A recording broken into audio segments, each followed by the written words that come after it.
everybody! Welcome to day 2 of Torchlight Tango, proudly presented by Fortress Faceoffs.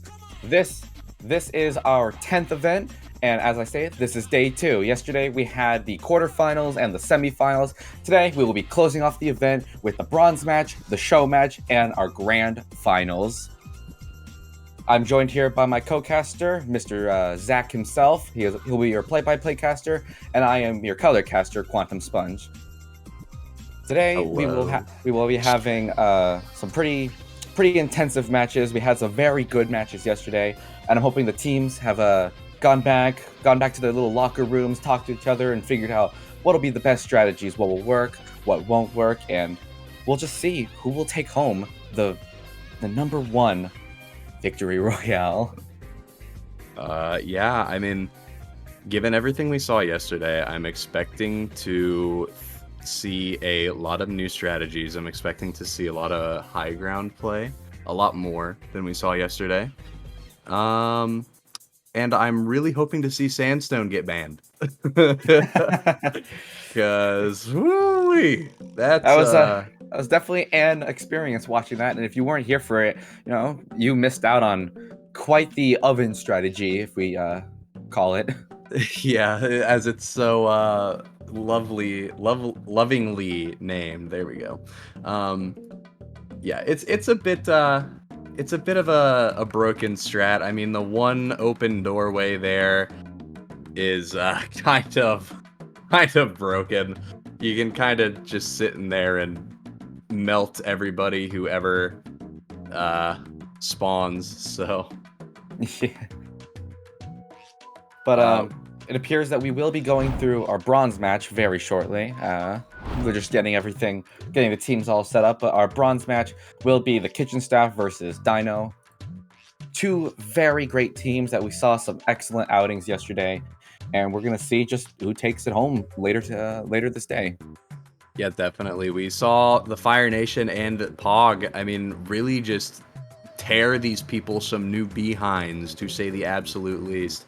I guess you could say they cooked them some new behinds. I'm not sure how you would phrase that, given, the way this event is played. But we did see a lot of powerful gameplay come out from these people yesterday, and I'm hoping to see it still exist. I'm hoping to see like some even more strategies. Again, like I said, playing more of that high ground, maybe abuse some map geometry just a little bit more, and just all around be as powerful, if not even more powerful than they were yesterday. I do think Poggers is going to have to put up a little bit more of a fight than they did against Dino and who else was it that they played? Crit's Crew, I believe. I do think they're going to have to put up a little bit more of a fight against the Fire Nation than the previous 2 teams that they've played, but I do think they're perfectly capable of taking that game away, winning the grands, and taking home the number 1 spot for this event. Of course. And before we go any further, I want to give a couple shout outs to our event plugin, which was designed by Mikush, and our servers that we are playing on today, which are being hosted by Mindset of Me, 2 amazingly talented people, and we would not be able to have this event work without them. True. Big ups to the plugin creators and the map creators and all the people who helped contribute to this event and make it possible. Big ups indeed. Of course. And if you're just joining us for day 2 and you unfortunately missed out on day 1, this event is Pyro-Only 5v5, and the weapons that are the only weapons allowed to be used are the Dragon Fury, Man Melter, Gas Passer, Neon Annihilator, Postal Pummeler, Extinguisher, and the Back Scratcher. And we have a couple of the plugins mentioned previously, where the movement speed has been buffed to match the buff given by the disciplinary action. The capture rate is fixed. No matter how many players are on it, it is fixed and will only capture at the rate of 1 player, I believe. And the Neon Annihilator can crit players doused in gasoline, which, it should do normally, but thanks, Valve, for not incorporating that one. Yeah, unfortunately, that's would you call that a bug at this rate, or would you call it just something, or would you just call it Valve being lazy? I mean, what would you call it at that point? I'm not sure. I mean, they cooked, for a better word of Yeah. use. They cooked Jungle Inferno for about we'll say, when did Meet Your Match come out? Like July of 2016. So they probably cooked Jungle Inferno for a year. And you're telling me like in that entire year, not one person playtesting and fixing all the stuff with Pyro didn't think, the Neon Annihilator, it crits wet players and gas affects players and makes them quote unquote wet. So let's not do that actually. Let's just screw the gas passer. But we have rectified that mistake and made it able to crit players. Part of me wants to say it's a bug, because I feel like when you throw gas at people, maybe, like, because I feel like the way it works is when you hit somebody with the Neon Annihilator, it goes through all those checks, and it has to check if they have that wet tag applied to them. And I think the gas passer, when it got implemented, they added a new tag called Gassed. I swear I've heard this explanation somewhere before. And it doesn't check for Gassed as being wet, so it's two entirely different tags. And that's like the main reason it doesn't work. So hopefully they just like remove that and make it universal and fit with literally everything else, because there was no need to reinvent the wheel with that. But yeah. But before we go any further, it appears we do have a hydration redeemed. And yesterday I had a cup that I no longer have today, so I've resorted to the next best thing, a pitcher filled with water. So I guess we'll be doing our first hydration of the event, of day 2 of the event. I already took my hydration. I saw that thing pop up in the chat. I said, let me take a little sip right quick. Let me take a little sip out of this John right away. I couldn't do it. I just couldn't just bring out the pitcher like that. It needed an introduction. You do have to introduce the pitcher. Though I do think it would have been more awesome if you just like straight up pull the whole pitcher out, just on camera, out of nowhere. The entire chat would just look at you like, why this dude got a whole pitcher? It's like this one, I cannot remember for the life of me. I think it was a podcast where this one dude just throughout the entire thing would pull out a cup that's just bigger than the last one, and it ends it with a giant bucket that he was drinking out of. I wish I kind of did. I wish I was smart enough to have the foresight to get like 7 mugs that are continually getting bigger and just slowly drink out of them. I would do that, but unfortunately I'm not running camera for this event, and I also don't know if I have cups that increase in size in that way. I would have to like get like one of those tiny measuring cups and a big measuring cup, then like a big coffee mug, and like a regular glass. Like a teaspoon. Your first drink will be out of a little teaspoon, and the final one would be out of a giant water bucket. Yeah, exactly. Just take like one of those big like paint buckets that we got from like Home Depot a couple of years ago or something. Clean it out like the day before, make sure it doesn't have anything in it, and then just fill it up with water and bring it up here. Actually, I do think I have like a gallon jug just in my room somewhere that I could fill up at some point and just hydrate myself using that thing. So yeah. It would be worth it. It'd be worth it. You gotta stay hydrated. You gotta take care of yourself. True. It would make filling up my water less inconvenient. Yeah, especially when you're fighting pyros, you gotta stay hydrated. You know, water, V, fire. That's I've played Pokemon. That's a counter to each other. Yeah, I was about to say that's just like a counter. And while I'm talking and fighting pyros, I mean, I kind of have to drink that water. I gotta take a little sippy on my Wawa right there. I mean, there's nothing else to say about that one. It's just a must-do. It's a must-do for everybody in chat as well. You should also be drinking your Wawa, taking sippies every now and then, getting yourselves hydrated as much as we get hydrated. Because hydration is a key component to being healthy. Of course. And can't go anywhere without taking care of yourself. Unrelated note, I had to turn off noise suppression for this one. But everybody in here, I need you guys, since we're doing like our pre-show caster yapping, I need you guys to rate how good is this can opening right quick. I'm going to open this right now. How clean do we think that was? How crisp? What are we thinking? And bonus points if you guess the can I just opened. Come on, we got to see them ratings in chat. We got to hype everyone up. Come on. No, I'd say that was a solid 9. It was just crispy enough to really add to the casting experience. It was just solid enough. Yeah. I was trying to get like a slower one where I get like a slight pop, and then it like gets that little hiss out, and then it gets the full crack where you pop it open fully. I wanted to get one of those, but I was just a little too quick with the pull. Yeah, and that's like a really high risk, high reward. Because what if you just screw up the crack, and then all of a sudden it's just, and that's it. Yeah, you get that like hiss, and then there's no like pop for it. So you gotta really time your can openings right. I think the best way to get a good can opening sound is if you open it one-handed, because then you have all that like leverage, you have all that power going into pushing through. That True, said, you just kind of go and then just go. Yeah, exactly. But you have to be careful with it too, because you have all that power. It could just be one loud pop instead of getting that like crunch from the can, like the tab actually separating. So there's a lot of physics behind getting a lot of physics and math behind getting your crisp open for your cans. So remember that one next time you want to get a solid 9 out of 10 can opening. Of course, of course. And I do think somebody said it was Dr. Pepper, but the real question is, what flavor of Dr. Pepper? Ooh, I think I have a guess, but I don't want to ruin it for everyone. I think I have a guess though. Are you gonna put it in after you see like enough people? Yeah, I'll let everyone. I'll put my guess in. I don't want to ruin everyone else's. All right. All right, we got 2 guesses. While we wait for everybody to put in their guesses, I think we're going to be looking at pick bands here. I've heard from the voices in my head, Valor and Canopy are banned. We're just waiting to see what these other teams are going to pick here. So I think we have Relic here, and this last pick is going to...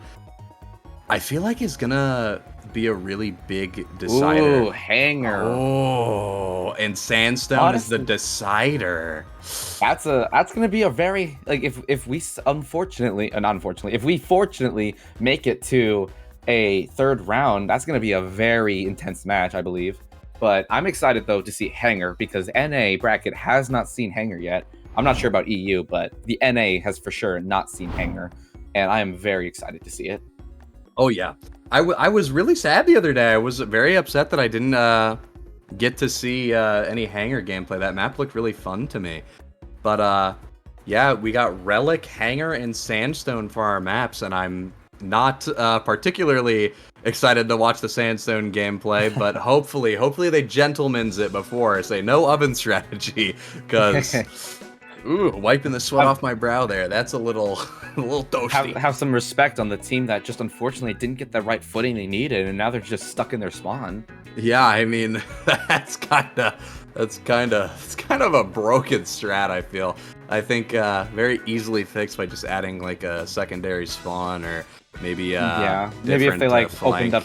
opened up like the side of that area, and maybe have a second door on the side of the building, just so it's just separated enough that 5 people don't have to cram through one door like it's dang Dust Bowl. Yeah, especially with the only weapon available being the Dragon's Fury, you can't really air blast away the projectiles effectively. You all have to be spamming right click, and then you can't get any damage out because you have to wait for that super long cooldown to come out. Of course. But as the classic thing with the Dragon's Fury is just the more grouped up they are, the more damage you're getting, and chances are more kills you'll be getting, because you have 5 people all crammed into one spot, and the projectile will just go bam, bam, boom, you're melted. Yeah, I think Sandstone's weaknesses are really only shown because of this map, because of this format.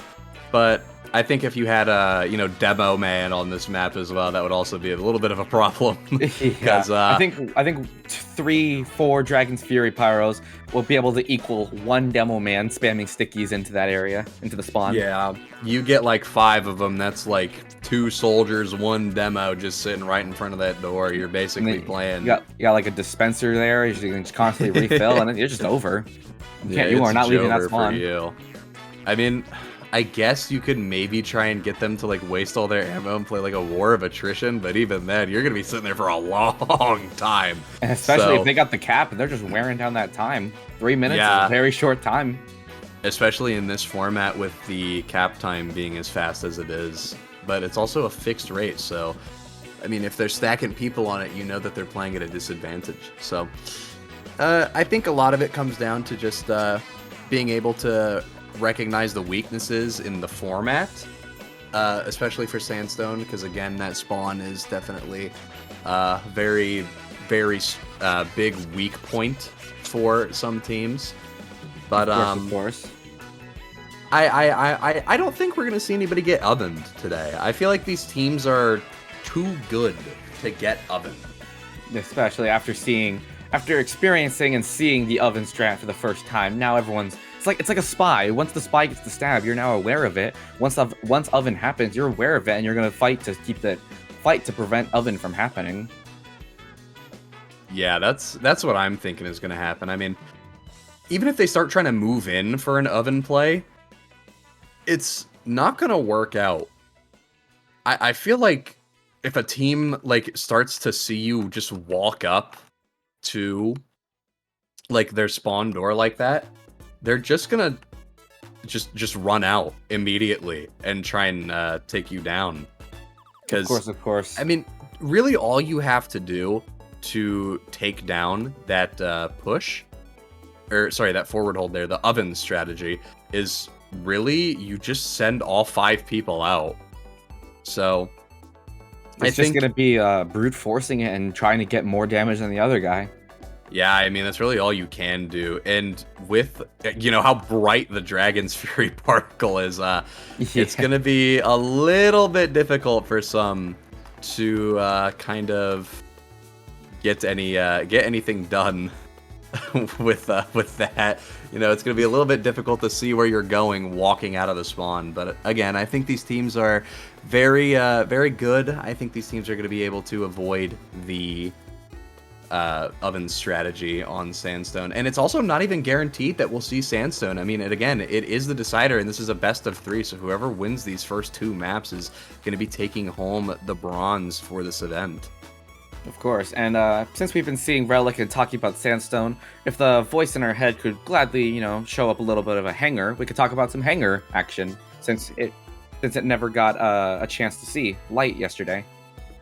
True. I do think we'll get a little bit more time to yap about Hanger here soon. I do think we're about to go live here soon, so unfortunately our Hanger conversation will have to wait, but I'd definitely be up to talk about Hanger, because I've been thinking of some stuff that I think might work, but unfortunately we haven't been able to see it in practice at all, just because NA hasn't seen Hanger in the bracket whatsoever.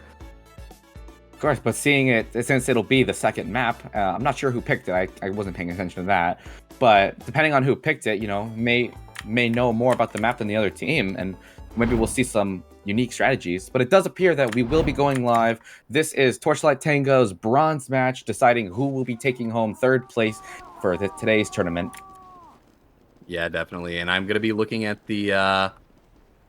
let's see. I'm going to be looking at Meppy here. Yesterday we saw a strong showing from Meppy, and it does look like they're going to be going in right away, taking a lot of damage, already down to half HP, playing that pack under the point and getting some damage in return. But there's a big fight going on top of the point. Oxtrus, Nicknix, Gale, and Palm Tree all going down. They're all just perishing.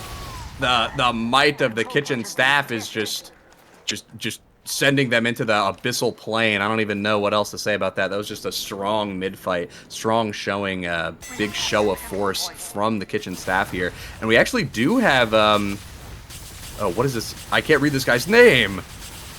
Oh, no. Well, they do have a player up very far forward, kind of getting rolled a little bit, honestly. Not getting too much damage out, but I do think they managed to get a pick.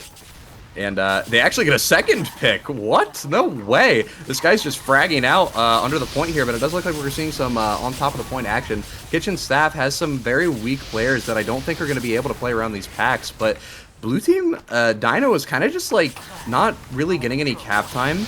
Their players are more focused on this flank here, more focused on getting frags as opposed to getting cap time. And there's already a minute down Gale getting air shot, unfortunately. You hate to see it.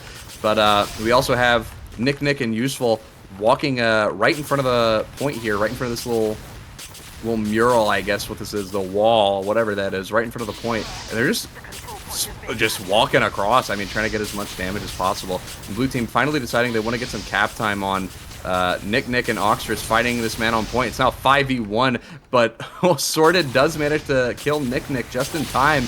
And Meppy goes in, getting a lot of damage. Some gas is thrown onto the point on the side of red team here. And we're just seeing a back and forth that doesn't actually seem to be turning in favor of Dino at any point here. Kitchen staff is just showing themselves to be a little bit too strong at the moment. But as I say that, Curse of the Caster, Dino manages to take the point and start shaving off some time for themselves, almost wiping Kitchen staff. Sorted is now on 70 HP. Gonna have to play back and get a pack here. I feel like we're seeing a lot of aggression here from Kitchen staff, but once they start getting met, it feels like they're a little slow to respond. Of course, and it may play out in Dino's favor. Of course, having Kitchen go out here swinging, they're going to burn all of their energy before they can even think about what's going to happen in retaliation. Yeah, true, but even though that might be the case, we do see a full wipe from Dino with 3 different respawn waves coming in. So there's not really a good time for you to be fighting anything right now. If you are on the side of Dino, you kind of just have to wait for your players, which they do end up doing, but they have a player a little bit far forward. Nick getting caught out a little bit, taking a lot of damage, and he's now on 80 HP, actually, the lowest on his team right now. He's going to have to go find a pack somewhere or just sack in, which it does look like he's going to do. It does look like Goral is getting taken down here, and K-Chef is just going in, getting a pick onto Palm Tree here, and there is a fight going on the point right now as well. Dino trying to get as much cap time as they possibly can, but it's not going to fare well for them. Oxtris being the last one alive for their team, barely managing to get away, and he ends up dying later on as well. Nick here jumping onto the point, trying to get as much damage in as he can, actually taking out Meppy. And that's a good pick to have if you are on the side of Dino here. We know Meppy is one of their stronger players for Kitchen staff. I mean, you do have some heavy hitters. You have Duds, you have Sorted. These guys have shown that they're strong players. But once you lose Meppy, I feel like Kitchen staff starts to fumble a little bit. They start to slowly fall apart for every second they don't have Meppy. And K-Chef goes down, Goral goes down as well, and Dino, it looks like they're going to be taking this mid. There is only 18 seconds left on the clock for Kitchen staff. All they have to do is really send in a good wave of players, cap this point, and they will take home the round. I feel like they're not going to be able to recap on the side of Dino in time if Kitchen staff takes this. So I'm hoping to see a big wave of aggression, a lot of gas coming out, zoning, getting played very well. Does look like Useful Ant is going to get taken down, though he's caught out just a little too far forward, going to get punished for being too aggro, but so is K-Chef is also down, and Kitchen staff actually ends up dropping too. It's now even players, and Dino now has players on 2 very far apart respawn waves. They're going to be down Oxtris for another 8 seconds right now. And if you're on the side of Kitchen staff, all you really got to do here is play around these packs. Unfortunately, we're not seeing any cap time come out. They'd rather wipe all the players out before getting on the point strategy, which doesn't seem to be faring too well for them. But they finally get some reinforcements up towards the front, and they're getting some cap time, but Palm Tree is kind of zoning everything out, not really letting them set foot on this point. They're making them fight for every nanometer of ground here. Useful Ant gonna end up going down on the point, but so is Duds and Meppy. Oxtris gonna get that nice clean double kill right there. Also defend that point for his team. They've ticked down 2.5 minutes successfully right now. They're just gonna be burning this time down.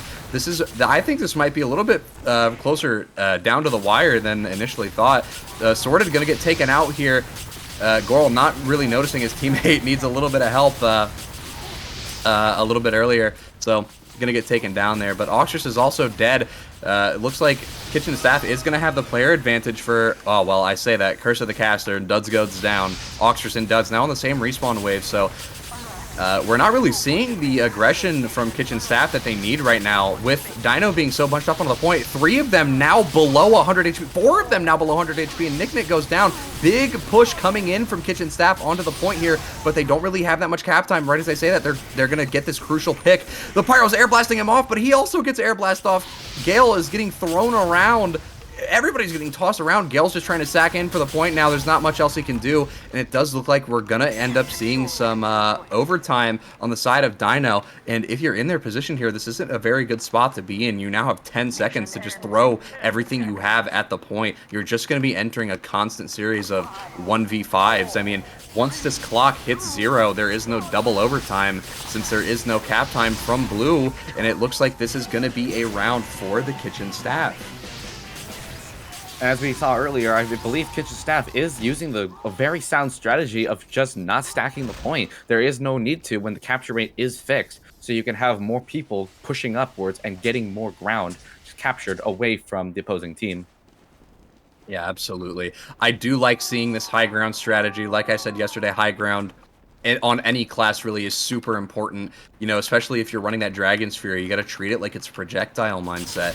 That said, we do have Kitchen Staff actually meeting players from Dino on all sides. Unfortunately, Gorl's getting taken down, and who is this on the flank here? Oh, the names are so hard to read. I do believe this is Sorted and Duds getting met on the flank here, and Dino actually has a lot of players just wrapping around Kitchen Staff. They're going to be taking out a lot of people here. Palm Tree going to be walking up over to the ruins here and onto the point.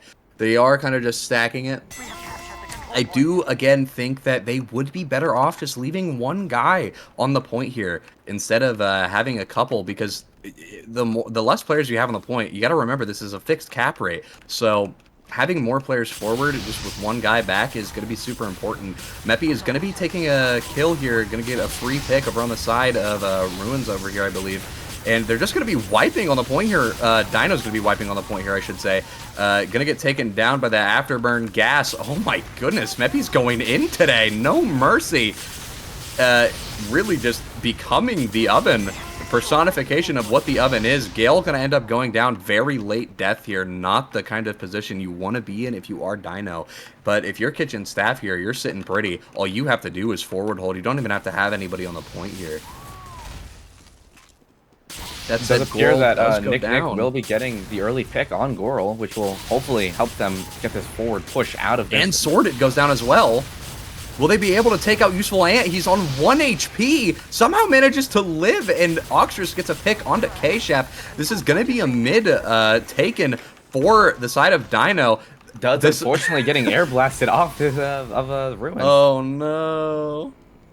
Neppy does end up getting chased down into the, I don't even know what you would call this little altar-looking room thing. I don't even know. We've got a tombstone right here. I don't know what this is. Sarcophagus gets air blasted into there, just gets bullied. Man Melter killed, I believe. Some gas thrown onto the point. A little bit of damage coming out, helped by the gas. A fight going on the flank. Down very early in this fight. Gale also going down. Palm Tree, Useful, and Gale all dead here. Wow. Oxtrus gonna try and one-man army this point here, taking that 1v3. It's not gonna fare too well for him. He doesn't really get any damage out, which is super unfortunate here. We got Nick going in as well. He's also gonna be taken down. Oof, this was rough if you're on the side of Dino here, but not too rough. You still have a little bit of time out here. You can have your players regroup here. I mean, this is pretty close. It's very much even and definitely still winnable and fightable. I think we're just seeing a little bit of regroup come on. We do see Palm Tree end up getting taken down by Gorl and Sorted. And Oxtrus also goes down, a reflect kill onto Oxtrus, actually. That is impressive. That's a first, I think, for the NA bracket. Useful Ant going to be taking down Sorted Camper over here on this flank, I believe. Gale almost getting air blast off. He's stuck! Gale, no! Somebody save this man! No. Gale goes down and Gale gets taken down, and eye for an eye, Meppy goes down. Oxtrus kills Meppy in the same way. And it's even players for Kitchen Staff and Dino. We're going to be seeing Nick fighting on the point here, fighting Sorted, ends up getting thrown away. Now on 20 HP, 14 HP. He might die to Afterburn here. Nick goes down to Afterburn. Very unfortunate here. That gas, very powerful in this here mode. Trying to bully these people off the point. That Afterburn is definitely going to get some last minute Hail Mary picks that are going to help out a whole bunch. Of course, getting all these beefy shots in with the Dragon Fury, but if you go down, almost a double reflect over there. On the... Palm Tree and Gale are just going in, no mercy. They're taking everyone they see down. A wave of destruction befalls the Kitchen Staff. 3 of them go down as they try to fight for that point. Very close match indeed. These teams are putting up their all. So Caper unfortunately going down in a very Looney Tunes chase. I feel like you should put some yakety sax music over that chase there. We do have a little 2v3, 1v3 now going on over to point. One of their players very weak, trying to go down for that pack, but it's just not there. But it doesn't matter because Oxtrus is going to be taking down Meppy. We have Goral on the point here, getting thrown into the air somehow, but it does look like Palm Tree going to be taking out somebody. Not noticing the Pyro behind him, though. He's getting pincered, but it doesn't matter because Nick comes in from the side and helps him out here, kind of saves him. And I think we're going to be seeing Sorted barely manage to get away from this fight. The Kitchen Staff not really showing the same aggression that they had beforehand, really just sending in these one-man army plays, you know, trying to take these massive 1v however many, you know, is against them fights, even if it's not good for them. But it does look like they're going to be taking out some players on the side of Dino here. Palm Tree is now dead. Useful and Gale are now very weak, and it does look like Gale is going to go down. Oh no! K-Chef goes down, an air blast from Useful ends up sending him off of the cliff into the abyss, and that's going to tie the match 1-1 right now. This is looking very interesting. The next guy to take this, sorry, not the next guy. The next team to take this round will be the winner of map 1 of the bronze match. And as we can see on the point, with that medium health pack underneath, one team member, if they're ever low in that fight, all they have to do is a very, very sound strategy, actually, is just to drop and actually take the low ground and play with that pack. Yeah, definitely. It does seem like we have no aggression onto the point here, but we do have some minor scraps, some kerfuffles going on that are isolated. Red team getting their first initial bit of cap time. Nick getting very weak. Palm Tree going to be taking down, who is this over here? Going to be Sorted Camper going down here to the hands of Palm Tree. And I don't think they know about Gale Tree over here. Or, sorry, Nick. Oh no! Duds is going to get the finished off kill on Nick. Nick missing the jump over to the cliff pack. Yeah, it does look like we're seeing a little bit of aggression come back out onto the point. Palm Tree going to be 20 HP running over that point, barely managing to escape with his life. They're in that last ditch Hail Mary man melter shot. Gale Gaming getting thrown across the point, tossed into the air like a beach ball. I mean, and now he's just running around. He's just too weak. He can't really do anything there. Picking that 1v4 was not the most sound decision here. Of course. As we can see, you know, they're trying to play around this map geometry, use as much collision to block these fireballs and get as much damage in as they can.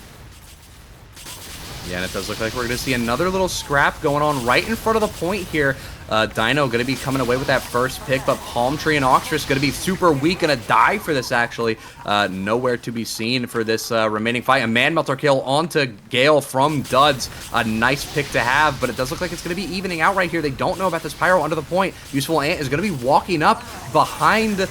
who is this here? Going to be walking up behind Meppy, of all people, getting blindsided, taken down as well. And it looks like Blue Team is going to be able to take this point all for themselves, but not before Goral comes in to bully them off just a little bit and actually manages to take the pack from under. Red Team now getting a little bit of cap time for themselves and making Dino, rather, fight for every singular iota of cap time, every singular bit of space that they want. And they're making them bleed. I mean, we've seen here, Kitchen Staff is just making Dino, like, suffer. We've seen these plays that they're pulling out. I mean, they're getting these massive, like, 4 or 5 man wipes that are really sending Dino back to the Stone Age with their strategies. I mean, there's not a whole lot they can do here when you get this huge focus of fire onto the point. It does look like Meppy is going to be taking down Gale Gaming on top of the point. Like I say there, that focus fire is super important. Two other teammates rather come in to help Meppy here.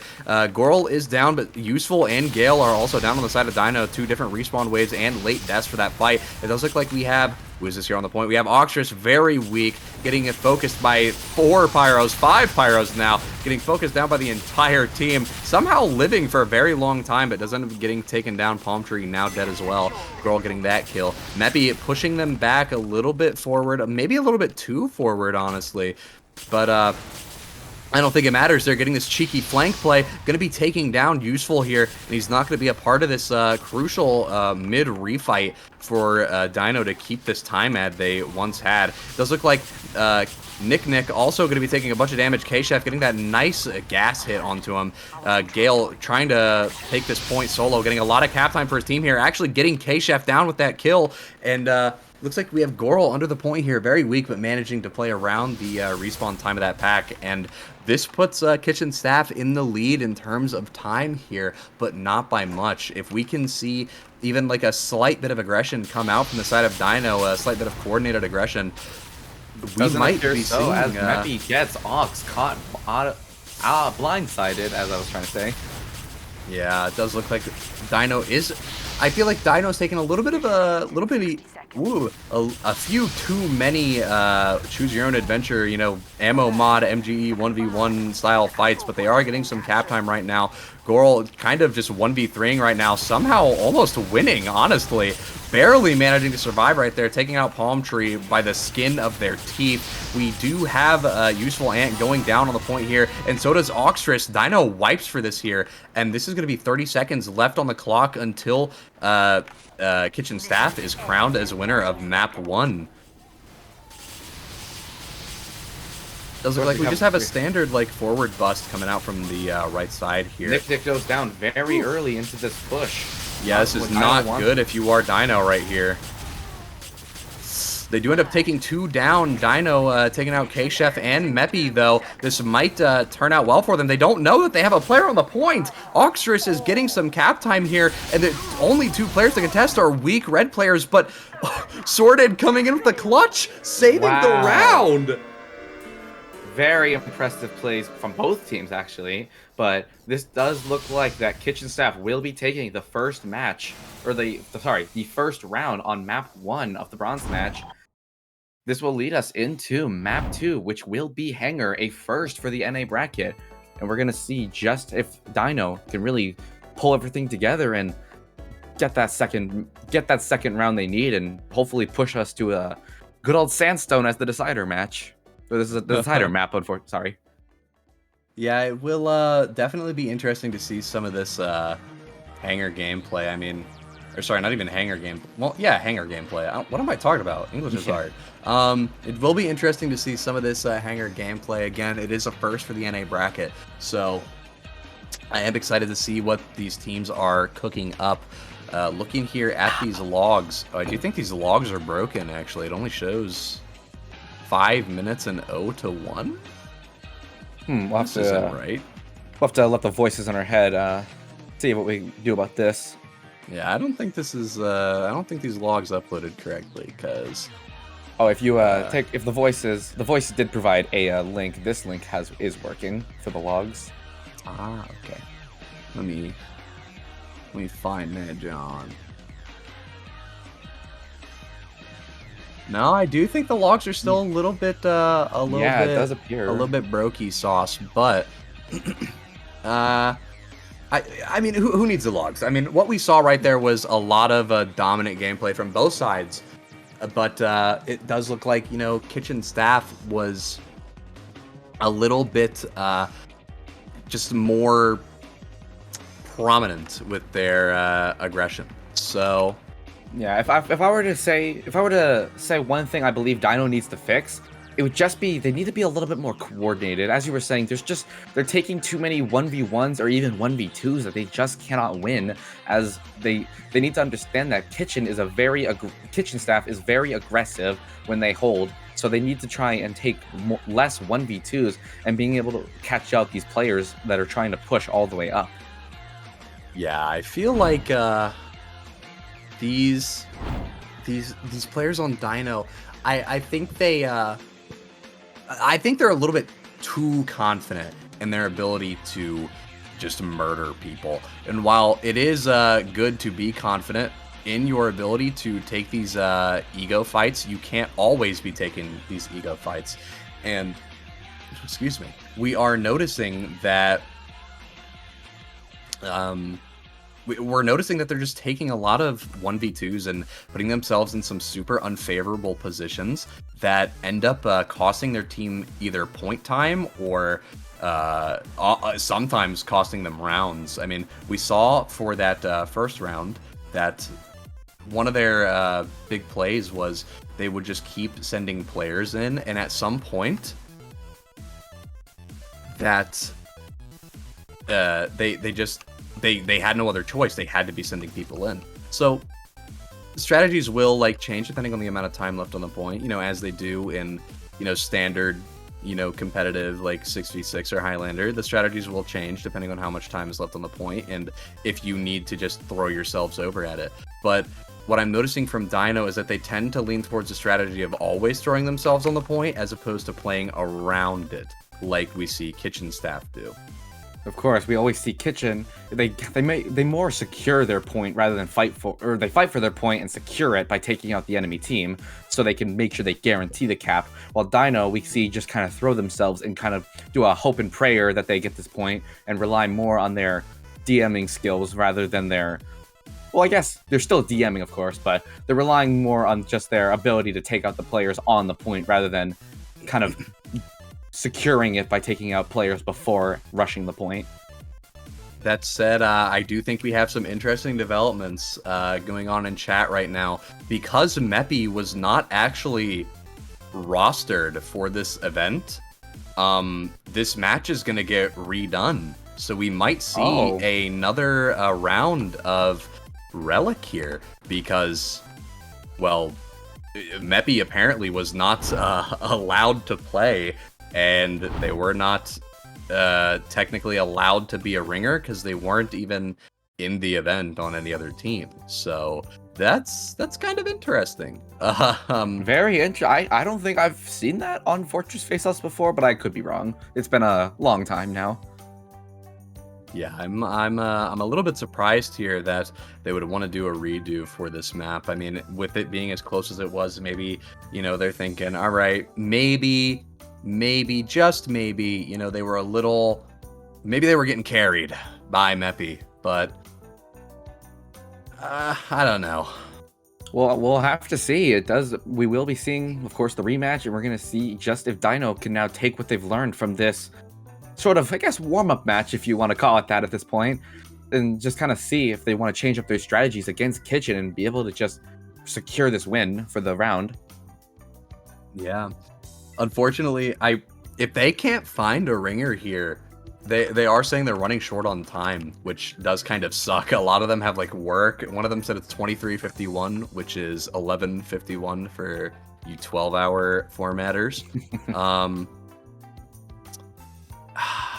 But I mean, they do say worst case we will watch a 4v5, which would kind of suck for a redo. But hopefully they can find themselves a ringer. Hopefully they can get this match redone, and hopefully the scoreline isn't too different. But we will be seeing something. We'll be seeing something go down at the very least. I do kind of feel bad for kitchen staff, though. I didn't even know about the thing where you can't let ringers play unless they're competing in the event, even if they get confirmed or even if they get approved by the other team. So that's a bit weird. I feel like that's a bit of a. But hey, awkward. I mean, we don't make the rules. We just kind of sit here and cast. So, that's true. Whatever the voices want to do, the voices have free control. True, true. We are just here to talk about what's going on. I don't have to deal with the rules. So That's not my job. That's someone else's. yeah. So I guess as of right now, we're just kind of waiting for kitchen staff to find themselves a ringer. So this is prime caster yapping time. So Of course, of course. Very interesting though to see. Very interesting. yeah, I don't think I've ever seen a event kind of end up like this before, but I mean, it's just awkward. The voices, they're telling me they found a ringer. They found one. And I think Agra is going to be ringing for them. That'll be very interesting. Interesting to see. This might completely change the initial scoreline here, but hey, what do I know? I mean, if I were Dino here, I would just take this 1 and 2. You've got this round. You're risking it going to a 0-2. Unless you're confident in your ability to, you know, take this refight, maybe take what you've learned and stop taking these, you know, disadvantageous fights and stop trying to take these 1v3s and 1v2s and all this stuff and try and help your team and move as a cohesive unit as opposed to, you know, take these like 1v1 MGE type fights, then everything would oh my goodness. I just forgot what I was saying. Everything would turn out fine for their team if they would just move as a unit instead of, you know, let their teammates off the leash and, you know, take these really, really bad fights that end up costing them a lot of time on the point and on the board. Of course, of course. I also did forget to say which flavor of Dr. Pepper it was. So I have Dr. Pepper cream soda. I knew it. I had an idea. I was like, it's too obvious to be like cherry or something. It's something very specific. I love cream soda Dr. Pepper. I'm not even gonna lie. Cream soda Dr. Pepper is so good. If only. I don't think I actually saw anybody get that one. No, it does appear Shippy did call it. That is good for him. Good for them, I should say. Goat. He knows. Okay, I guess they found another ringer that is NA, they're saying in chat. What is happening? So much ringer drama going on right now. What the freak, dude? They need to figure this out. Hey, come on, I want to watch more but then again, maybe it's not an exactly bad thing. We get to see more Pyro v Pyro. Alright, I do think we have ringer confirmed. We have Spaten from Flame, the Fire Nation, competing later on in our grand finals. So this will be interesting to see. Do you think this will like alter the scoreline at all? Do you think having this player who's already determined themselves to be, you know, of a higher stature, I mean, getting themselves all the way up to the grands, do you think that having this player on their team will make that much of an impact, or do you think that we're going to see about the same scoreline? I mean, of course, not to downplay the other members of Kitchen, but we did the facts don't lie. We did see a very strong holding from Meppy being able to kind of carry his team and carry the Kitchen staff with a lot of his frags that he's able to get. But of course, you know, it being a person from Flame, and Flame has shown themselves to be able to push themselves to grands, I do feel like it's still maybe going to be the same. It's just going to be a very close match, and it's whoever can really kind of push a little bit harder than the other person, then we'll be the one to win.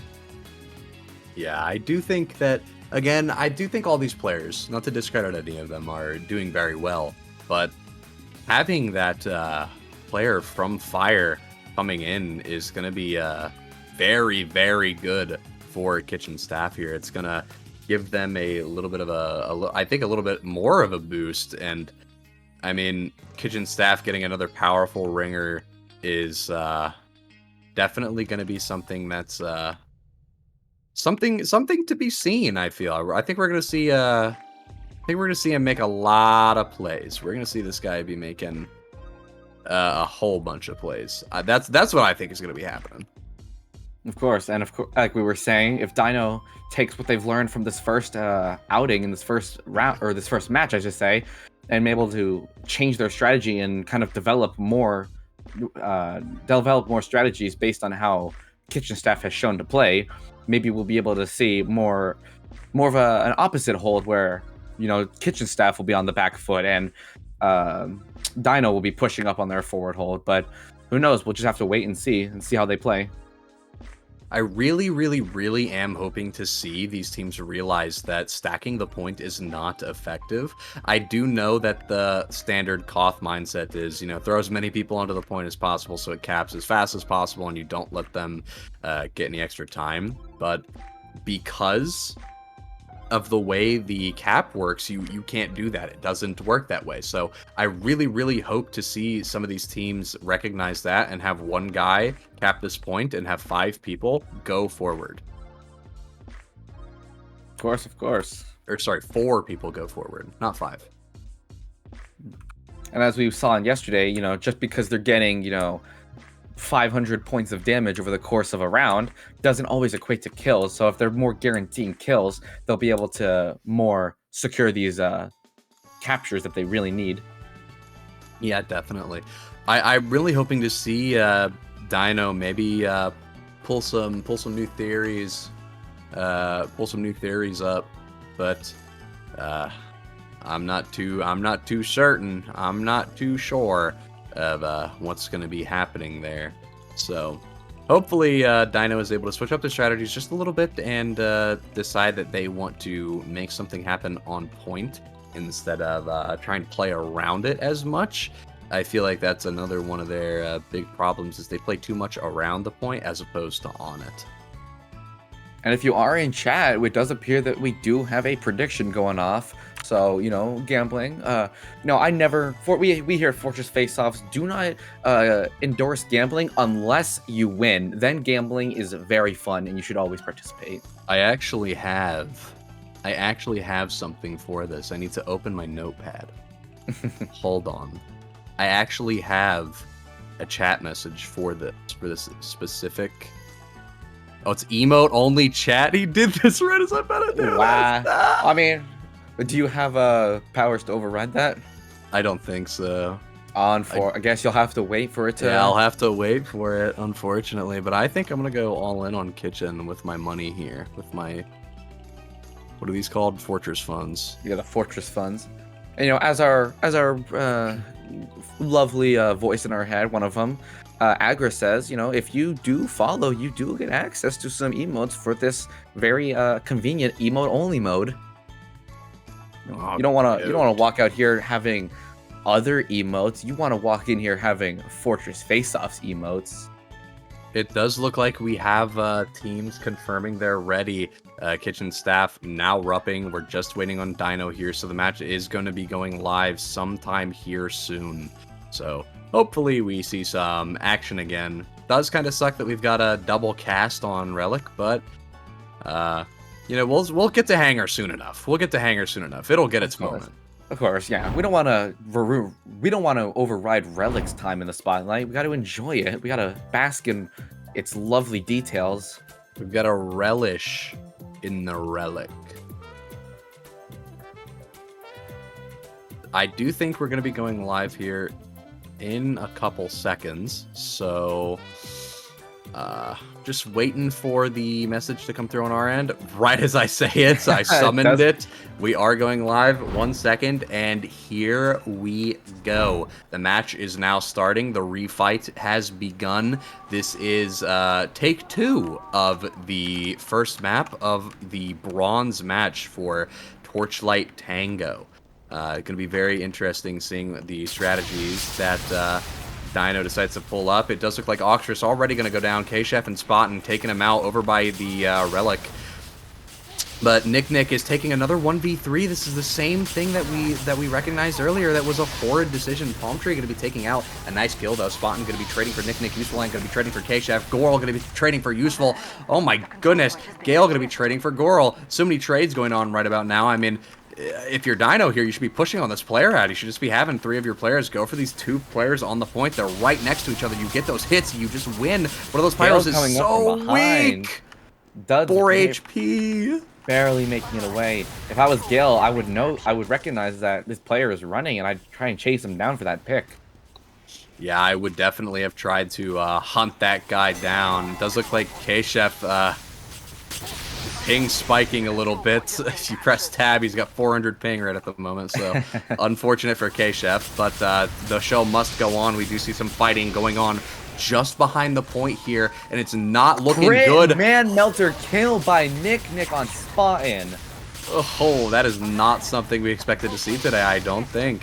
We're expecting to see some crit man melters, but I don't think we were expecting to see Spaten get taken out by it. K-Chef is going to be fighting all on his own on this point here. The 200 ping menace going in deep, making his name known. He's doing the best he can here with as much lag as he's dealing with. I can respect it. We do have a big fight going on the point here. They're going to be taking down Gale here, and it does look like we're going to have a decent fight going on. Spaten just kind of 1v2ing these people, hitting his shots like a madman. Oh my goodness. 1 HP. He's going to get taken down by a reflex kill. On spot and is just not having fun right now. Useful taking that 1v1 on the point against a Goral, barely alive, but managing to squeeze out one final frag before he goes down. Nick actually gets taken down by a Neon Annihilator crit. So, I mean, that's a first for this bracket as well, I believe. Oh, Palm Tree going into that 1v3. Frags. Gale coming in here trying to sneak up on the point behind. And it doesn't look like it's going to be working out in his favor here. He's super weak trying to get for that pack, but it's just not worth. And it does look like we're going to see Oxtrus fall to the same exact fate, going down for the pack, but it's not there. But if you're on Dino here, you have a lot of time to regroup and rethink your strategy, because you have a minute's worth of time add on this clock, and you don't really have to try that hard to get back in. I mean, Kitchen Staff doesn't have a strong forward hold against you guys, and you have 2 players walking up that flank, one of them unfortunately getting spotted early, and now you have 3 players in the same spot. All it takes is 1 or 2 Pyros to hit one of them, and they're all dead, basically. But it does look like Duds is going to get taken out. No picks from him, and Sorted is also going to be going down. 4 players down, and it's a wipe. A wipe. Whew. Dino definitely switching up their strategies here, taking a lot more team fights, still getting into the mindset of taking more team fights. We do still see a couple mistakes here and there of them trying to take these little 1v2s, 1v3s, but we're seeing a lot less of it now. We're seeing a lot more stronger team play come out, which I think is going to be crucial for the scoreline upset in this retry. Useful Ant is going to go down on this point here. Spaten very weak, 50 HP, not able to get that pack on the point. Going to be putting out, I believe it was K-Chef next to him, and he is going to go down below the point. Gale is going to go down to Afterburn. Goral is going to go down to a crater by the cliff, going to fall into the ruins, and Red is the only one alive on this point here. Never mind, it's incorrected. Palm Tree going in, trying to fight this point here. Spaten, 39 HP, just air blasting him away, trying to get as much cap time as possible, and he's going to drop down for that pack there. 170 HP, basically full. Is he going to be able to hold this point all on his own, though? It does appear that Palm Tree, you know, taking a very smart strategy and backing away to try and regroup with his team rather than sacking for basically no cap time.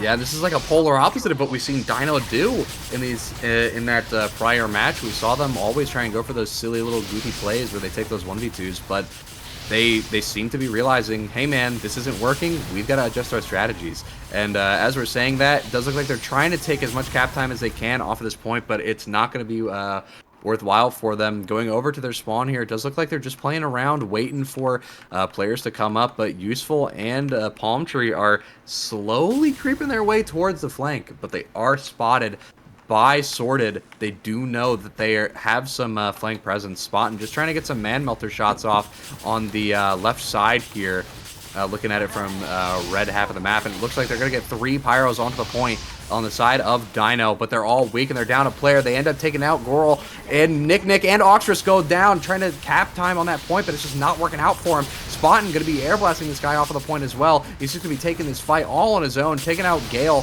hopefully, with his teammates here now backing him up, but Gale doesn't seem to be taking any damage at all. Just kind of 1v3ing, dancing around them. Gas is thrown all over the point from both sides, and no afterburn damage coming out from it, unfortunately. But it does look like Dino is going to be taking this point back. but not before Kitchen Staff can equalize the time. And right as I say that, actually, Kitchen Staff does manage to get some point presence, denying them just barely. It's right there. All Kitchen Staff has to do is get off that point for a second, and it switches over, and that's exactly what happened. But it does look like they're going to be able to instantly recap Palm Tree here. And Nick very weak, 1 HP basically, 2 HP actually on Nick. And he ends up going down. This 1v3. And it doesn't look like Palm Tree is going to be able to do much there. Fortunately, goes down with a rake kill.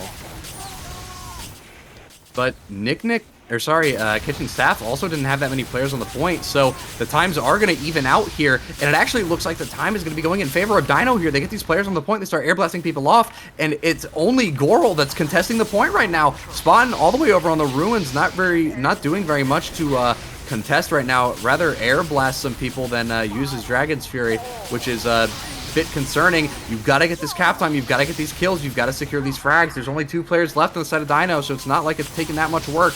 There's just one guy on the side. To try and get this. Palm Tree's doing everything he can, everything in his power. He's denying so much cap time, but it's just not enough. But he is delaying for a super long time, getting 3 of his players up. They might be able to get there just in time to kill who they have on the point and maybe recap. I mean, they do still have 15 seconds and counting to make a play here. And as long as they get some cap time, we're going to see a double overtime for the first round of this refight go on. And it does look like we're going to be dropping Oxtrus here. Red team, Kitchen Staff, going to be getting some heavy point presence. Gale really going to be the only one. Now his entire team backing him up. It's going to be a massive, massive fight. And it's my goodness! Oh my goodness! Oh my god! K-Chef, the only one this to is never mind. cyberbullying. The only person lost in that last fight was Gale on Dino, and Kitchen Staff completely wiping. This is cyberbullying, what we just witnessed from Dino here. I mean, they just walked in. Again, like I said, they changed up their strategies. Or like I was hoping for, they changed up their strategies, and they started playing more as a team as opposed to taking these like really bad and disadvantageous 1v1s. And that ended up helping them take home that first round W. So this is it appears our first fight will be happening in ruins. Oh no! Oxtrus and Nick go down. Oxtrus getting thrown off the side of the map, but it looks like K-Chef almost going down, barely managing to escape, but during this entire debacle, Palm Tree going to be the only one alive for the side of Dino. Managing to get some kills, though, secure some frags. Spaten going to be taking the 1v1 on the point here, lighting him on fire, getting a nice hit, but it does look like they're both kind of beefing. Spaten taking home that kill, going to be denying the point. There is no cap yet, but it is a lot of cap time in favor of Dino, and if I were Kitchen Staff here, I would just back up, give him the point, and try and regroup right now, because you have duds in on this point, and he's not doing a whole lot for his team. He's actually delaying his death so hard, but it doesn't matter because they never convert any of the damage they get into him on a kill, and Kitchen Staff walks in and starts bullying them. Nick probably gonna die to Afterburn here. Gale Gaming now on 16 HP and just goes down over here. These are really bad respawn times to have if you are on the side of Dino, and the first cap is gonna go to Kitchen Staff. We do see Duds with a crit Man Melter, unfortunately missing his shot, but you know, you can't win them all. No cross-map, crit, man melter, Sag. Does look like we have Spaten trying to get a nice flank play, dealing a lot of damage onto Palm Tree, or Useful Ant, I'm not sure who it was, but he did get a lot of damage on one of those two, and his teammates end up cleaning up the kills. Dino now kind of just feeding for the point here. Gale is going to have to get out of here with his life if he wants any chance of trying to fight this point with his team, and he does end up going down very late. We also have Nick trying to go win a solo 1v3 onto the point, but the rest of his team does show up to the flank here, but there is a Pyro behind them. K-Chef coming in, getting some nice damage, but it's not going to be enough. Goral's going down on this midpoint, but they have no cap time. No cap time is on the clock. Spaten over here behind the point on red side, fighting 2 Pyros now. Very unfortunate position to be in, but he's going to take down Nick. The point is still heavily contested. There is a minute off the clock for the side of Kitchen Staff, and it does look like Dino is going to be able to convert all this cap time into an actual cap. K-Chef just trying to go for a frag here. No, they actually do not. Wait, what? Sordid coming in and just barely stopping Dino from getting this cap. Oh, this is not a good position to be in if you are Dino. I mean, if you're Dino right here, you have to be thinking to yourselves, all right, we're down 1.5 minutes. We need to think of something to try and get the clock ticking down in our favor. Look, we have gas thrown by Sorted, trying to block off, I believe that's water. Yeah, I do think a little bit of zoning trying to come into play here. They are going to be pushing up over here by the side of Cliff. Dino is going to be pushing up on the side of Cliff here, I should say. K-Chef and Sorted do both go down. Now it is a two-player ad, one-player ad now on the side of Dino, and they are just going to be playing around the point here. They're all very weak, though. Everyone off the point. What a good air blast. Good use of the mouse 2 button. It does look like Spawn going to be taking home this kill over on the side of Rel. Actually, maybe not. He might be able to get a nice kill over here, trying to contest the point. He does get that kill under the point and steal the pack from Useful. Goral not able to recreate the air blast and save the point from being finally taken by Dino for the first time this round. Yeah, definitely. This does look like a rough round if you are Dino. I mean, you got Oxtrus over here right behind the point, 9 HP. Half of your players are one shot away from dying, and you have to look at your HP and just think, we got to get out of here. I got to go all the way back to spawn. I got to resup. I got to find these packs. I got to do something so I can stay alive and be ready for that refight instead of watching the respawn clock tick down. But it does look like Useful ain't going to be walking in, trying to take that 1v5. Not the best decision. He's going to take that pack from under, maybe get one frag or two for his troubles, but it does not look like he's going to be able to convert any of the damage he gets into kills. It does unfortunately look like Dino has accidentally resorted back to their previous matches' strategies. They need to try and do what they were doing, do what they were doing that worked so well last round. Yeah, I mean, especially now, you kind of have to change up your strategy on the fly. I mean, you have 13 seconds now until this round ticks in favor of Kitchen Staff. So we are, I do think it does look like this second round will be going to Kitchen Staff, leading to a match point next round. Again, this is the same situation we found ourselves in the last attempt to fight this map. I mean, it's 1-1. It's any team's game right now. We've seen strong plays from either side, so we are gonna see. Well, I'm hoping to see some strong plays from Kitchen Staff here. I'm hoping to see the scoreline be originally what it was intended to be, but I think Dino might be able to pull something out here and get a big play. Oh my too much goodness! Being 3 players going down instantly. Dud's going down, but Goral taking out Useful. The last player alive is Nick. He just has to run away. There's nothing he can do here. He's getting flanked. He doesn't even know it. Oh no. Actually, I don't think he is getting flanked. No, it appears that we have Goral sitting inside of spawn. The trigger discipline not really working out for them here because they end up getting a little on fire. Goral almost taking Palm Tree out before they even make it to mid. But do they know Goral's hiding right there? The Man Melter crit ready, but not enough. K-Chef ends up going down, and Sorted is going to go down as well. The entirety of Kitchen Staff is going to be taken out on the point here. A nice refight from Dino. They might be able to take this. Never mind. Getting air blasted getting by that Spottin'. Crucial air blast. Spottin' trying to delay their cap as much as he can. And he's not taking any damage almost. I mean, he's still over 100 HP, now 60, 69. Nice. Getting that nice Man Melter hit. He's trying to get the rate kill. Will he get the rate kill? He is just kind of baiting this guy out, but prolonging his death there. Maybe not the best decision. He is going to end up dying. Sorted now also dying. It does look like we're going to have a lot of fighting going on this point here. This is like the point of contention right about now. We do have Duds alive, 60 HP below the point, ready to re-aggress at a moment's notice. Both players on the side of Dino fighting the point right now, over by Rella, getting air blasted into the air and getting taken down. K-Chef is getting so many crucial frags and ends up getting taken down, but it doesn't matter. He's already killed 2, and he's going to make it so that Goral and Spottin' can take down Ant as well. And that point is going to go right back into the hands of the Kitchen Staff. If I was Octors, I'd be backing up, waiting for my team right now, not trying to take this 1v3. Goral apparently at blue spawn, flanking them as they get out of spawn. Unfortunately, does not play out in their favor. Yeah, it does not look like the spawn camp one man is going to work out in their favor there. But we do have some cap time coming in from blue, but it does get reverted quickly thereafter. Palm Tree going in, taking a 1v2, now a 1v3, getting chased down by 2 Pyros. Not going to be the best decision for him here, but it does look like blue is going to be getting a whole bunch of cap time. Duds getting thrown into the air here, but the red team is throwing blue off of the point. It doesn't even matter how much cap time they get. They're just getting right-clicked off, but it does look like they're going to be able to maybe manage to turn this point blue for just a couple of seconds, or maybe even longer than that.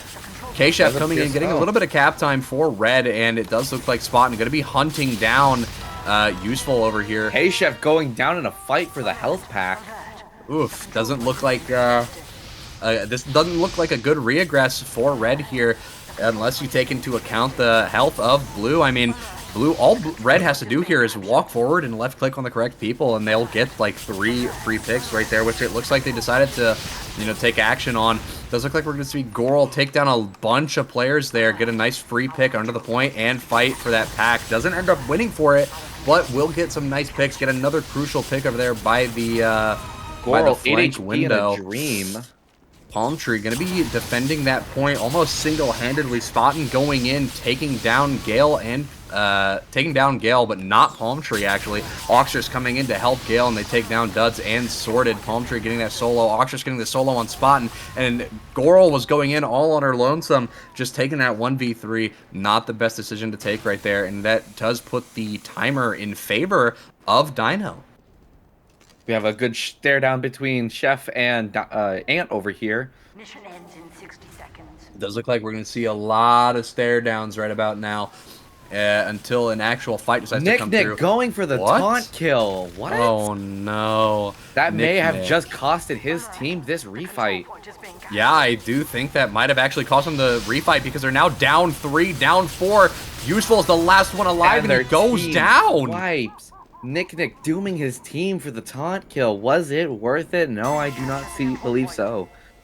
I mean, you can see it how you want to see it, but at the end of the day, Dino is still up a minute total in time. All they have to do is take this refight. Going for the forward hold gas throw, and it does not play out.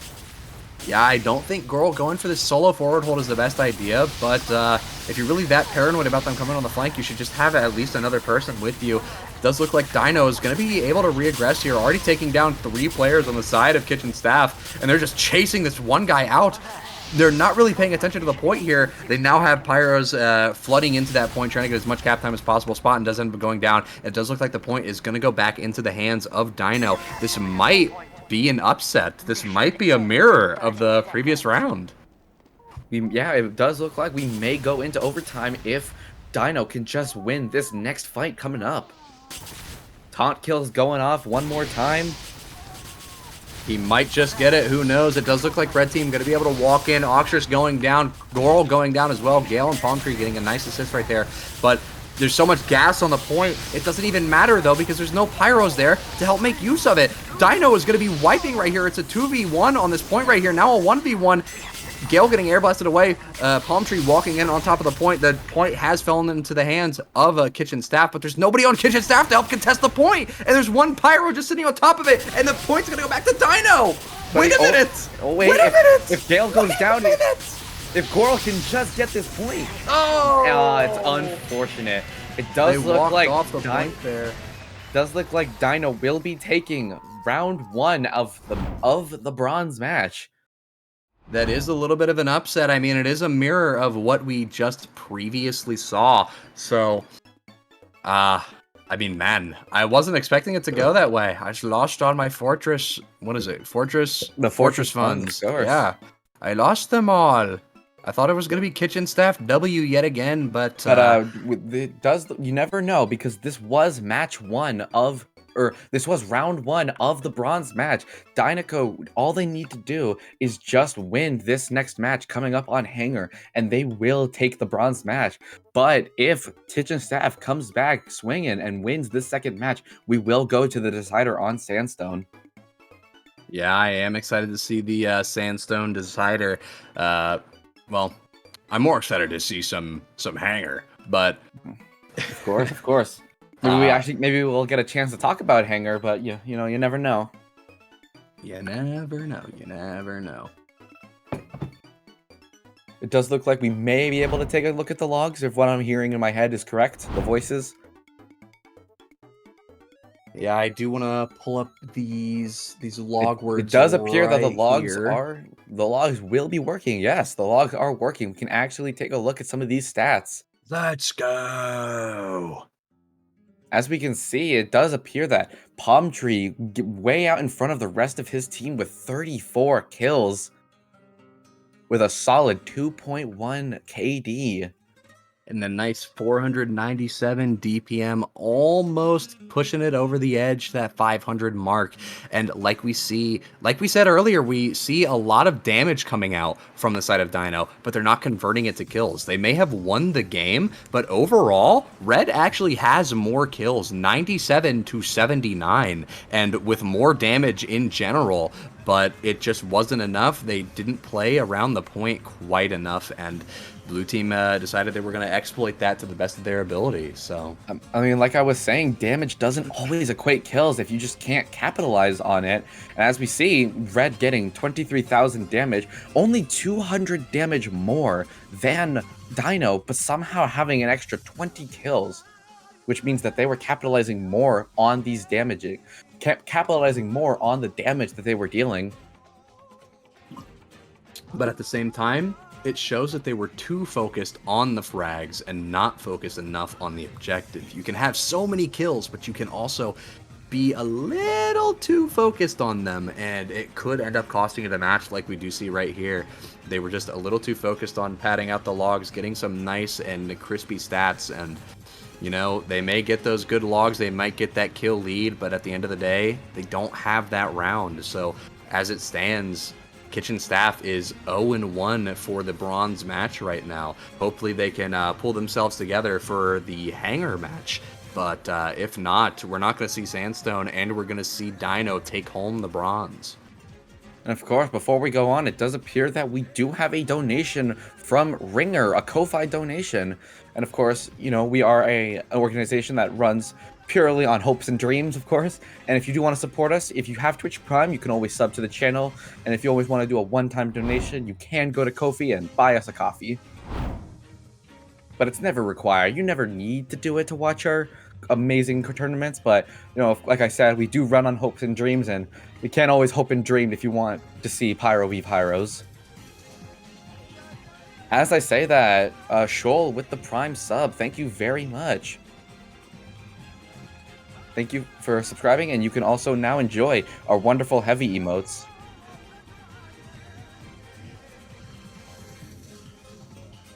And like I said before, if you do want to support us, we also have our Discord server that you can join if you want to participate in future events. And if you want to go to our Twitter and see, I believe it's MDL, posting awesome shred montages every once in a while. You know, you can always go there and check them out.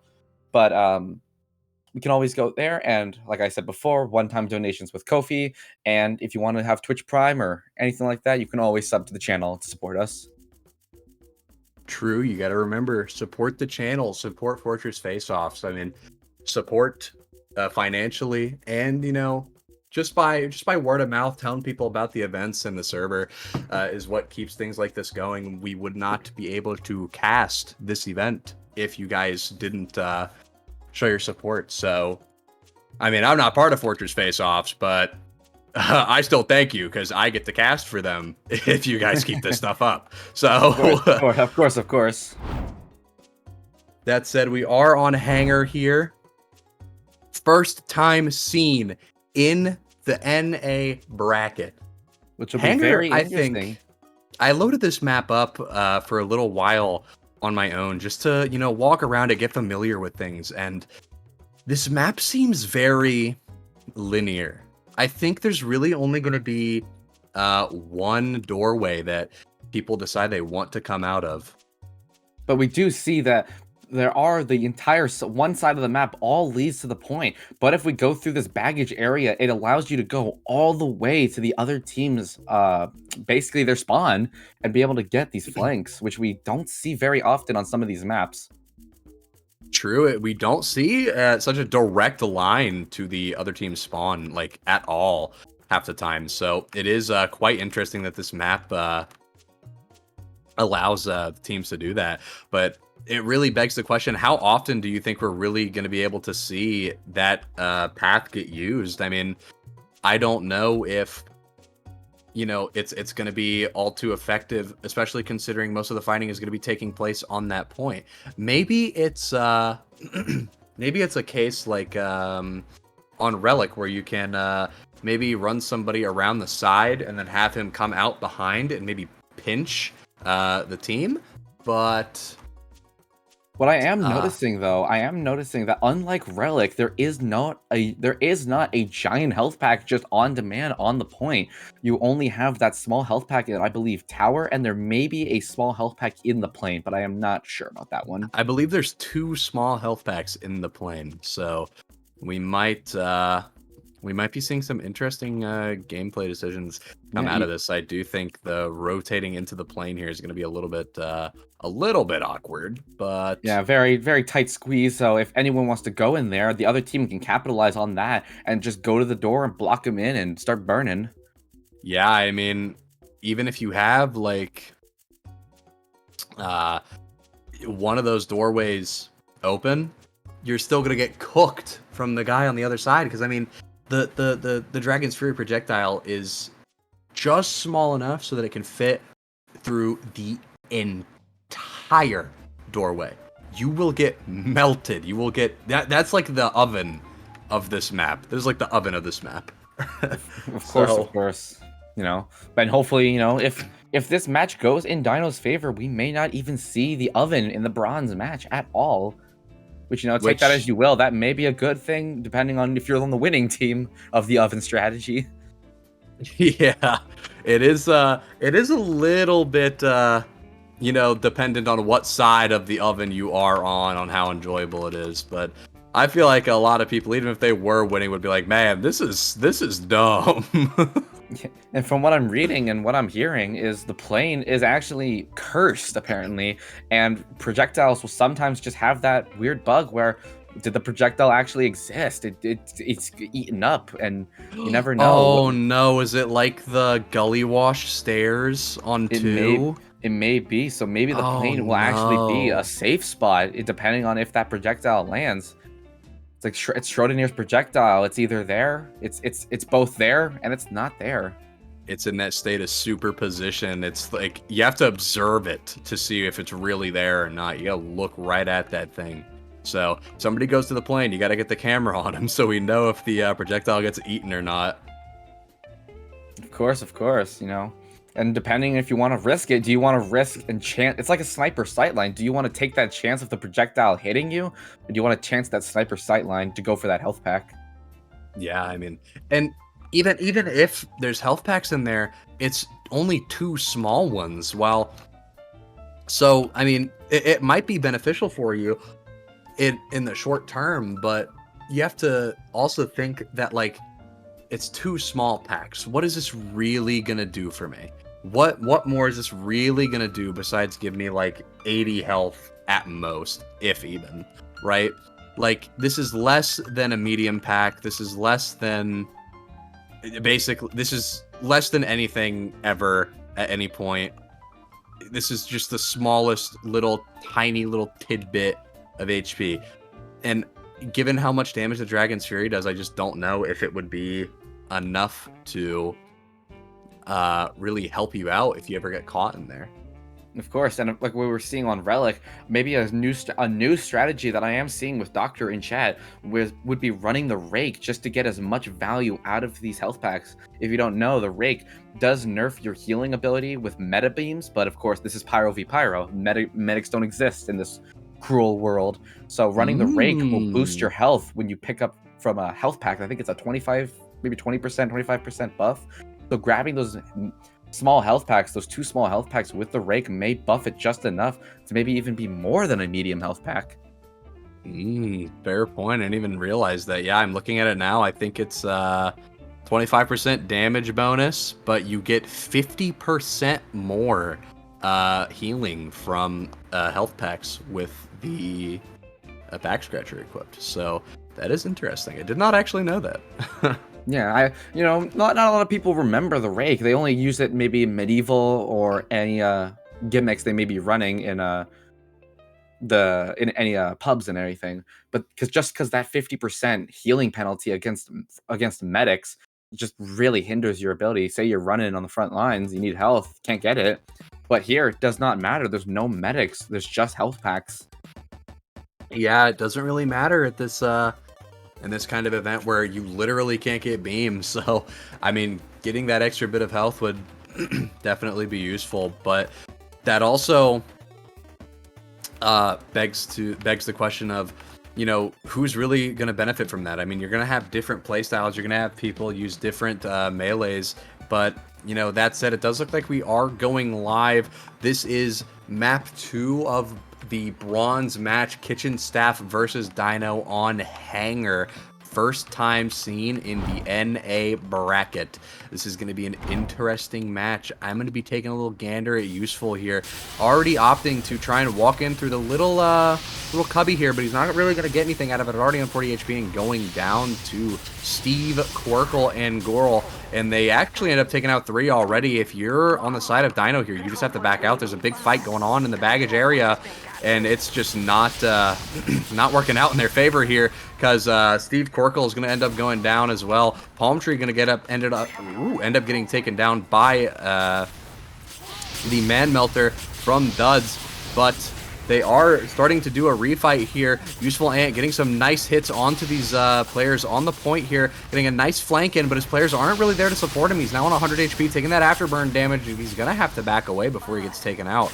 He's got the rake out, waiting for this pack to spawn. He's now 100 HP. He's getting pinched from the side, though, and there's a bunch of fighting going on the point here. They're just taking that 1v3. I mean, there's not a whole lot going on for Dino here. They kind of just have to leave, regroup, and hope that their next fight can be a little bit better while they wait for their respawns, and hopefully the minutes of time loss doesn't affect them all too much. Of course, and now with the strategies changing, you can't just abuse that health pack like on Relic underneath the point. You have to kind of preserve your life a lot more in these fights. Definitely. I don't think the plane is cursed here, because we've got a 2v1 going on in the plane, and I'm seeing those projectiles fly straight through. And right on the point here, we have Steve Quirkle and K-Chef, I believe, just fending off any players. Palm Tree going down, trying to take that point, and so is Oxtrus. Gale going to end up taking down Duds here, but is he going to be able to get anybody else? I mean, it doesn't look like it. He's going to go down 9 HP. He's almost dead. He's going to get raked by Steve by, I guess, apostrophe. I don't know who that's supposed to be. They want got no name. Remain the masked warrior. Yeah. Fear me, I guess. They don't know his name, but they know he carries a strong swing with a rake. It does look like Dino going to be down 2 minutes on this cap time here, but the point might trade hands over to them, and their time will start ticking down. It does look like that's going to happen after they take out Duds and Steve Quirkle. If you're on the side of Kitchen Staff here, you just have to sit and spawn for a little bit, regroup, and let your players get ready for a refight. One interesting piece of tech I'm already noticing is the fence here on the point is actually just a little bit too far in on the point, so that you can actually stand on the edge and see through it without actually being harmed. But that said, Kitchen Staff just kind of walking in and deleting everybody. Palm Tree somehow not getting hit yet. Okay, finally going down, somehow managing to draw their attention away for a very, very, very long time. But and if I were Dino really in this situation, I would honestly wait for Palm Tree to respawn, not taking this 4v5. Yeah, I don't. I'm not a big fan of this strategy here. Gale and Oxtrus are kind of getting bullied here. Gale gonna be Gale gonna be right on top of that plane staircase there, but he is gonna get taken down. There is a pyro inside of the plane. Oh, not anymore. And man, this looks like a rough fight for Kitchen Staff here. I mean, they have a pyro inside of plane here. He's just getting those packs out, and he gets hit by the Man Melter. Yes, again, initiates more. Oh my goodness. He's just getting bullied over here. I mean, having to flee to spawn. It does appear that gets taken down, but maybe going down. Yeah, it does. Yeah, Palm Tree ends up going down there, and so does Oxtrus. That is a nice 2 picks for Kitchen Staff to have here. This is a perfect time for them to reaggress, especially when they only have, I believe this is Gale fighting this point all on his lonesome. So Man, this is rough. Gale just fighting all on his own. 16 HP, getting kind of bullied right about now. He's just taking as many pot shots as he possibly can, trying to help his teammate take this point here, maybe. He's playing from the low ground, and the team just completely ignores him and lets him get these pot shots in. Yeah, he's just getting a lot of damage, and, you know, the team ignoring him is definitely allowing him to get away with some stuff he definitely shouldn't be, but he's on 16 HP constantly, and he ends up finally getting taken down.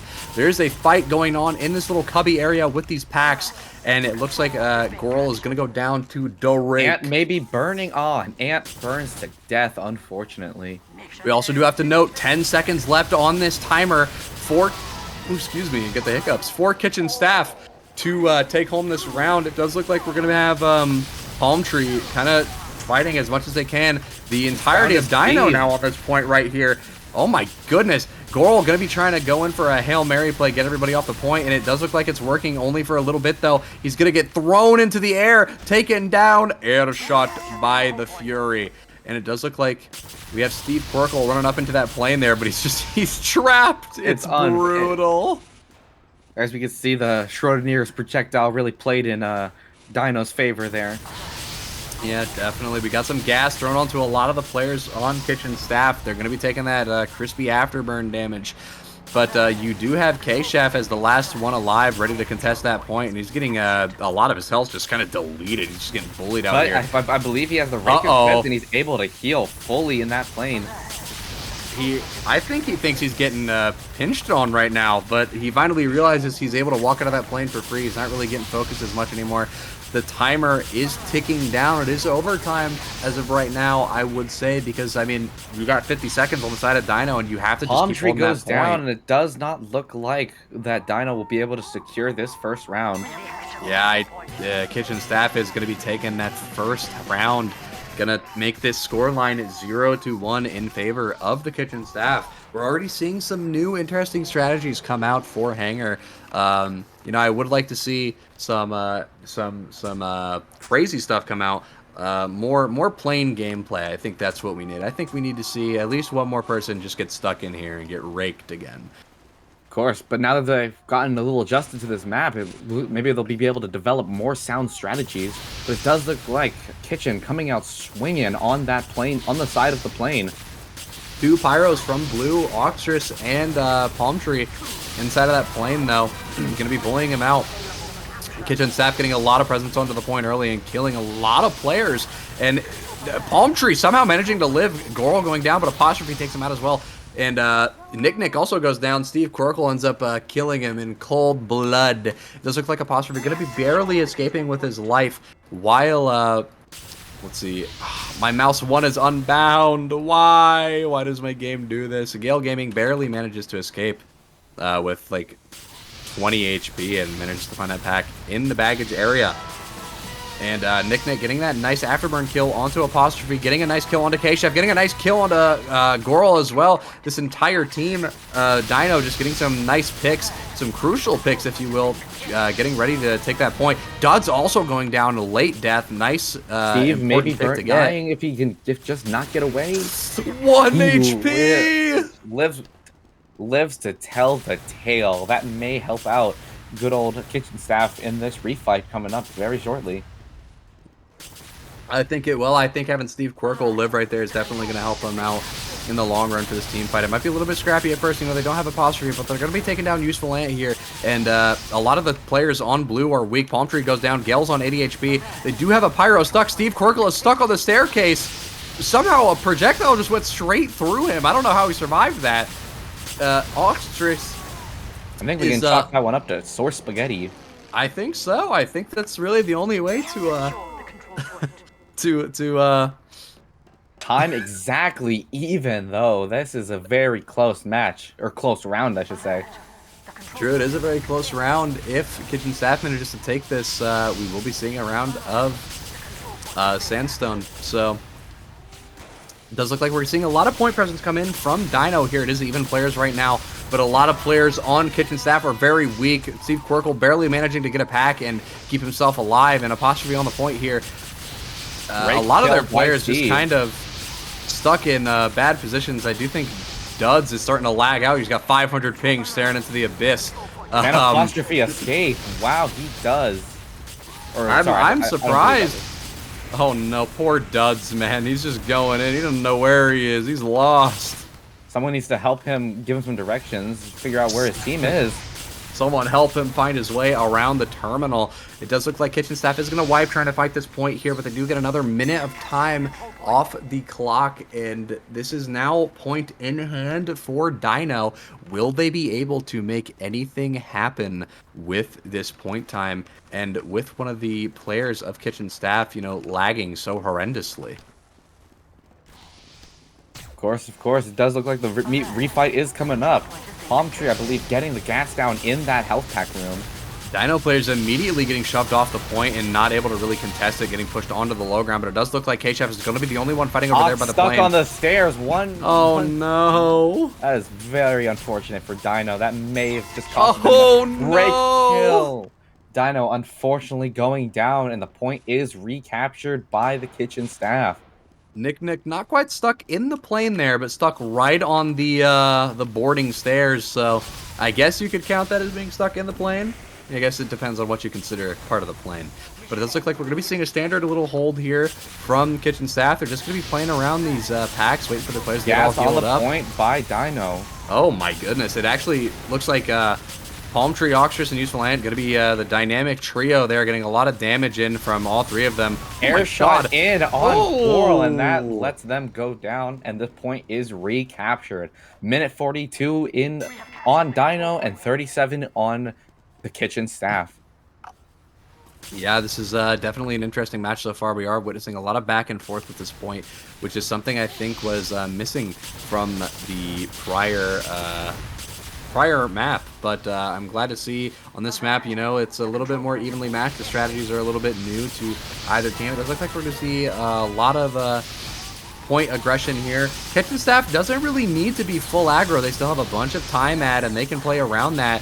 Does look like Nick very weak, going to be playing around those packs there, but they are getting a lot of cap time on the side of Kitchen Staff, and they're going to be taking down Palm Tree. Nick could be the next one to fall, and he is. Steve Quirkle goes down as well, and so does K-Chef, though. Useful Ant going to be taking a nice on the point 2K right there. Kitchen Staff. And the gas is rethrown by Dino onto the point as well, forcing everybody off. Nobody's getting cap time on that anymore. Like apostrophe, 116 HP, going in, taking that 1v3, getting thrown across the point there. Gale, 1 HP in a dream. He's going in, and he doesn't even care. He wants to frag. Somehow he's managing to live. I don't understand how. He ends up getting picked off by Steve Quirkle here. Caster's Curse, but he did manage to help Nick secure 2 kills. Somehow, Dino was holding this point. Palm Tree barely managing to survive that big, scrappy fight. Steve Quirkle going down at just the last second. If you are on the side of Kitchen Staff here, you've really got to regroup fast and try and take a refight in and wipe their team as quickly as you possibly can. But it doesn't look like they're going to be able to do that. This might be another down-to-match point round here. Kitchen Staff finally getting some cap time on, but more players are ready to fight this point on the side of Dino than Kitchen Staff. One of the players very weak on the point, though. Useful Ant could be taken down on any point, and down he goes. Does look like a lot of players are getting bullied, though. Dud's gonna go down, and that's match point here. It's another down-to-the-wire game. This is anybody's match. Of course, as the match progresses, we can see more strategies being developed on Hangar, more people playing around the baggage area and the tower area for the health, and less and less people playing around the plane, as shown by Schrodinger's projectile and Source Spaghetti Stairs. Yeah, it is very interesting to see a lot less Source Spaghetti plays going on. It does look like Steve Quirk are going to be taking that fight in that baggage area. Almost coming out with a 2K right there. He might actually get it. He is beefing a little bit, though. He gets that 2K, though. Onto Nick. Oh, don't rake him. Oh, he gets the reverse rake. Oof. No way, he gets 2. He gets 2. He gets 2 rake kills. 2K. Wow. Somebody clip it right now. Oh, he almost gets the 3rd, but K-Chef puts him in his place, hits him over the head with the rake. No more Reign of Terror for Useful Ant. I can't wait to see that in the replay. Yeah, it's going to be an awesome replay to look at from his VOD. Does look like yeah, on the side of Dino, you have a lot of weak players trying to hold this point, but it's not going to be working out for him. No cap time. Gale Gaming, 20 HP, going to be going Duds down. and Apostrophe down, but Gale goes down to Goral, as you said. And Useful is the last one up, ready to fight this point, basically. You do have Oxtrus on the point here, getting And a the little bit of cap time. are all gone, so Useful goes down to another rake kill. Oh, how unfortunate. How the mighty have fallen. It does look like, actually, though, Palm Tree going to be able to bully a lot of people away from the point, and the cap is going to trade hands. Steve using the fence to block the cap just that little longer. But unfortunately goes down to a rake kill. Hey, he might have gone down, but he bought his teammates a little bit of extra time and denied them some time on that clock, so it might just be worth it, but Red Team really has to be ready to convert that time into kills, which it doesn't look like they were ready to, and they all end up wiping yet again, and this is going to be a little bit more time for Dino, but they don't yet You can see have both time team add. members using the fence to block each other's cap. Yeah, I actually find it a little bit interesting that you can cap and deny that cap from behind that fence. That is a little bit of tech that is pretty useful to know. We do have Useful Ant here running away with 6 HP, finding a pack and managing to live. Gale Gaming on the point there, Nick on the point, Palm Tree on the point. The entirety of Dino is on this point, ready to deny anybody who crosses their path. Apostrophe in the plane, Duds trying to take a fight onto the point here. Gas thrown by Goral to hopefully try and get those blue players set on fire. A lot of damage coming out onto the point. That gas helping a whole bunch. Girl, Quirkle, and Duds getting a nice 3K right there. And that is a wipe on the side of Dino. And this is going to be a little bit more time for Kitchen Staff. If I was Palm Tree, I'd back the heck up and wait for my team. But it does look like he's just going to try and take some pot shots. Yeah, it does look like we're going to be seeing a little bit of pot shot gameplay coming from Duds here. Pulling out the Man Melter, just trying to hit some cross maps. Going for the rake kill by Goral, almost securing on Quirkle getting 2v1'd, his teammate barely managing to show up in time, and that's Oxtrus and Gale going to be ending up going down, and Useful as well. We see K-Chef kind of just bullying everybody he sees right now. I guess the same could be said for everybody on the Kitchen Staff. They are kind of just sending everybody to the Shadow Realm, sending them to the Void Dome, if you will. Not a whole lot that Dino can do. Gas thrown onto the point, a little bit of damage coming out, but nothing too crazy. Oxtrus kind of bullying them away. They're careful not to step in that gas. They don't want to deal with that afterburn, but it does look like we see a Neon kill from Gale. Apostrophe goes down, and Girl is also dead. Duds is down now. K-Chef is down. Steve Quirkle's on 7 HP. By Nick. Wow. Oh, and a rake kill onto Steve And Palm Tree unfortunately dies to afterburn. But the point is still firmly in Dino hands. Will they be able to keep this held, though, is the real question. I mean, they still have to whittle the time down to even have it considered their advantage. They are behind by at least 18 seconds here, so it is going to take them just a little bit. And if they're not playing this right, they could lose this point again. Duds getting the cap through the wall, try and get that time, try and stop Dino from having. He walks over, but it's not quite enough. Dino's just going to be able to wipe their team there. I think he spent too much time trying to sit on the edge of that fence there, not really helping the rest of his team, and that kind of cost their team that fight right there, which puts Dino's total time gas thrown by Red. Does look like we're seeing a little bit of a scuffle go on, but oh my goodness, Quirkle taking down Nick and K-Chef taking down Oxtrus.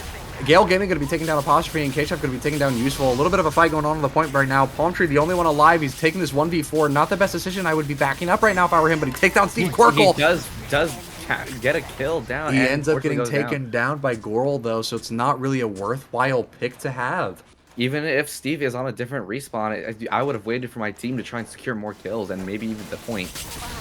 Definitely 2 gas cans coming out from the side of Dino right on top of the point, but nobody's really affected by it, I don't think. Dino's already now down 2 players, and Red is spawning up rapidly. Kitchen Staff getting their reinforcements in as quick as humanly possible. Steve Quirkle basically full HP. I mean, he's just fighting this guy inside of his lobby, and he ends up taking him down. Dino's very weak now. They only have 2 players, and they're running out of time to think of a strategy, think of a way to take this point away from Kitchen Staff. I mean, there's not a whole lot they can really do here besides here's the one-man sack wave repeatedly over and over. But it does look like we have a little bit of aggression coming out from the Dino team here. They're getting on top of this point. It's a 4v1 on the point right now. They're getting a whole bunch of cap time. It does look like we're going to see Goral and Steve Quirkle try and contest this point, but it's not going to be enough. They're all very weak, and Kitchen Staff is currently wiping, and that means the round goes to Kitchen Staff. There wasn't enough cap time for Dino to really make anything out of it. Very unfortunate for Dino, but it does not mean that they are out. This means both teams will be going to the decider map, which is, if you weren't paying attention too closely, it will be Sandstone. We may get to see Oven Strategy happen, which maybe will play in one of the teams' favor. Yeah, I'm sure we'll see Oven Strategy come out from one of these teams, unless unless we see the chat erupt into hey man, can we not do the oven thing this time around? That would be awesome. Which I would hope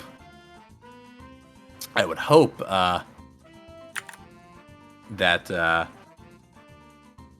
oh my goodness, I'm like looking at all the stuff in the Twitch chat. The prediction ends early, and I'm like, yeah, I was about to say, like, I believe a lot of people maybe gotten scammed, but you never know. What if they maybe still predicted Ryan, or someone was reading the future and accidentally ended the prediction early?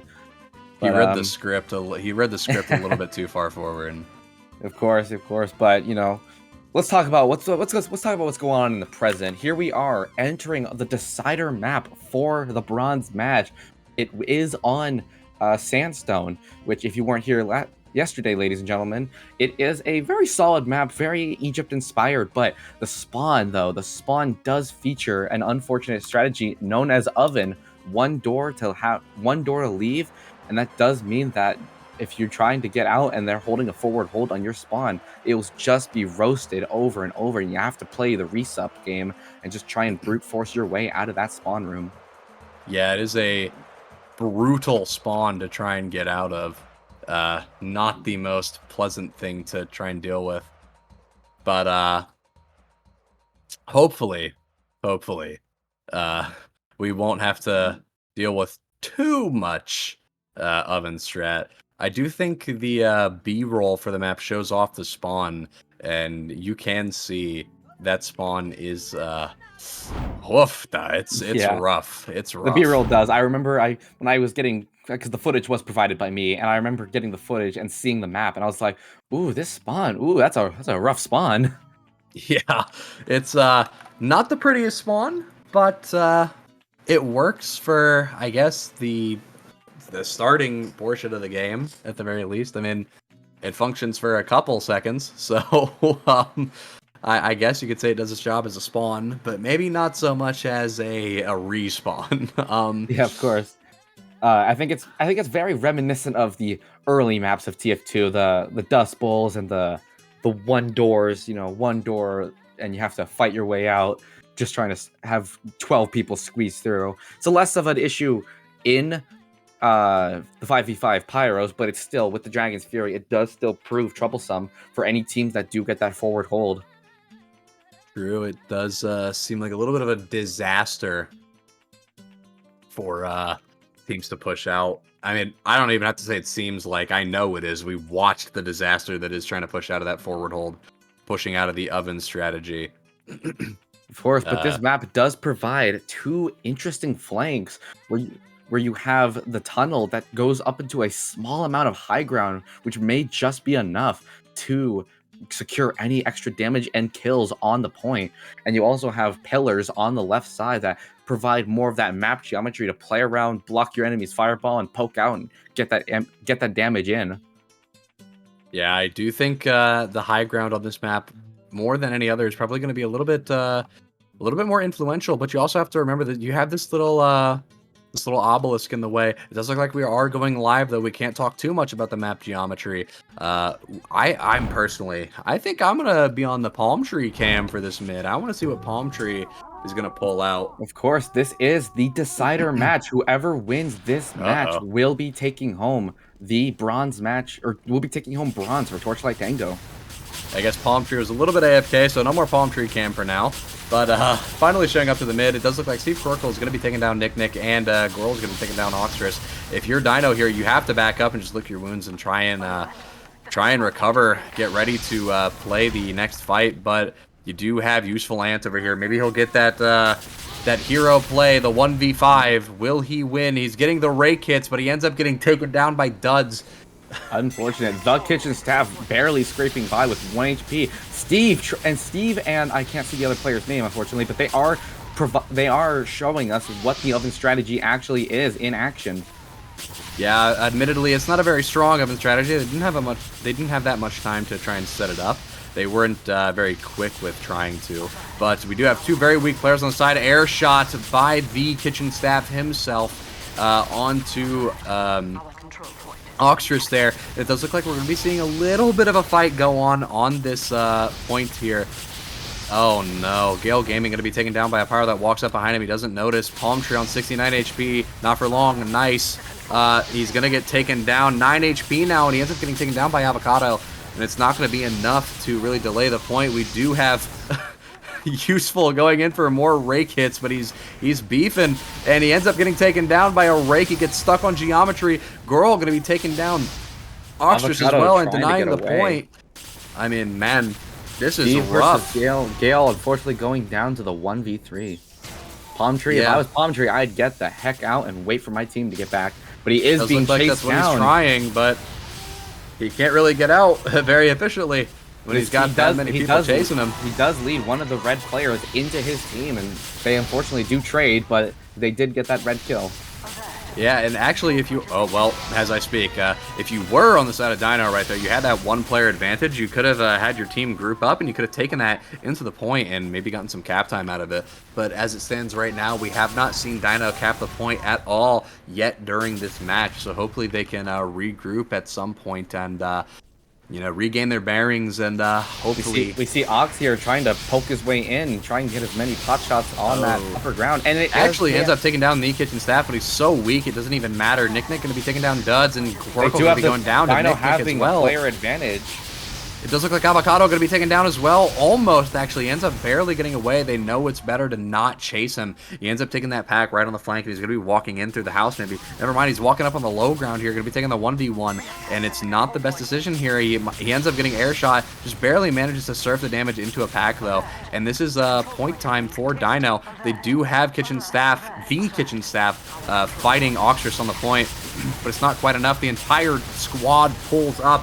Grol gets taken down. Quirkle takes down Gale Gaming and also Palm Tree, but the kitchen staff and Duds also end up wiping. It is now one player ad for the side of Dino. Steve Quirkle going to be taking the 1v2 on the point. Ends up taking down Useful. Might be taking another kill with him here on 26 HP though. He's going to run back and take up his backs.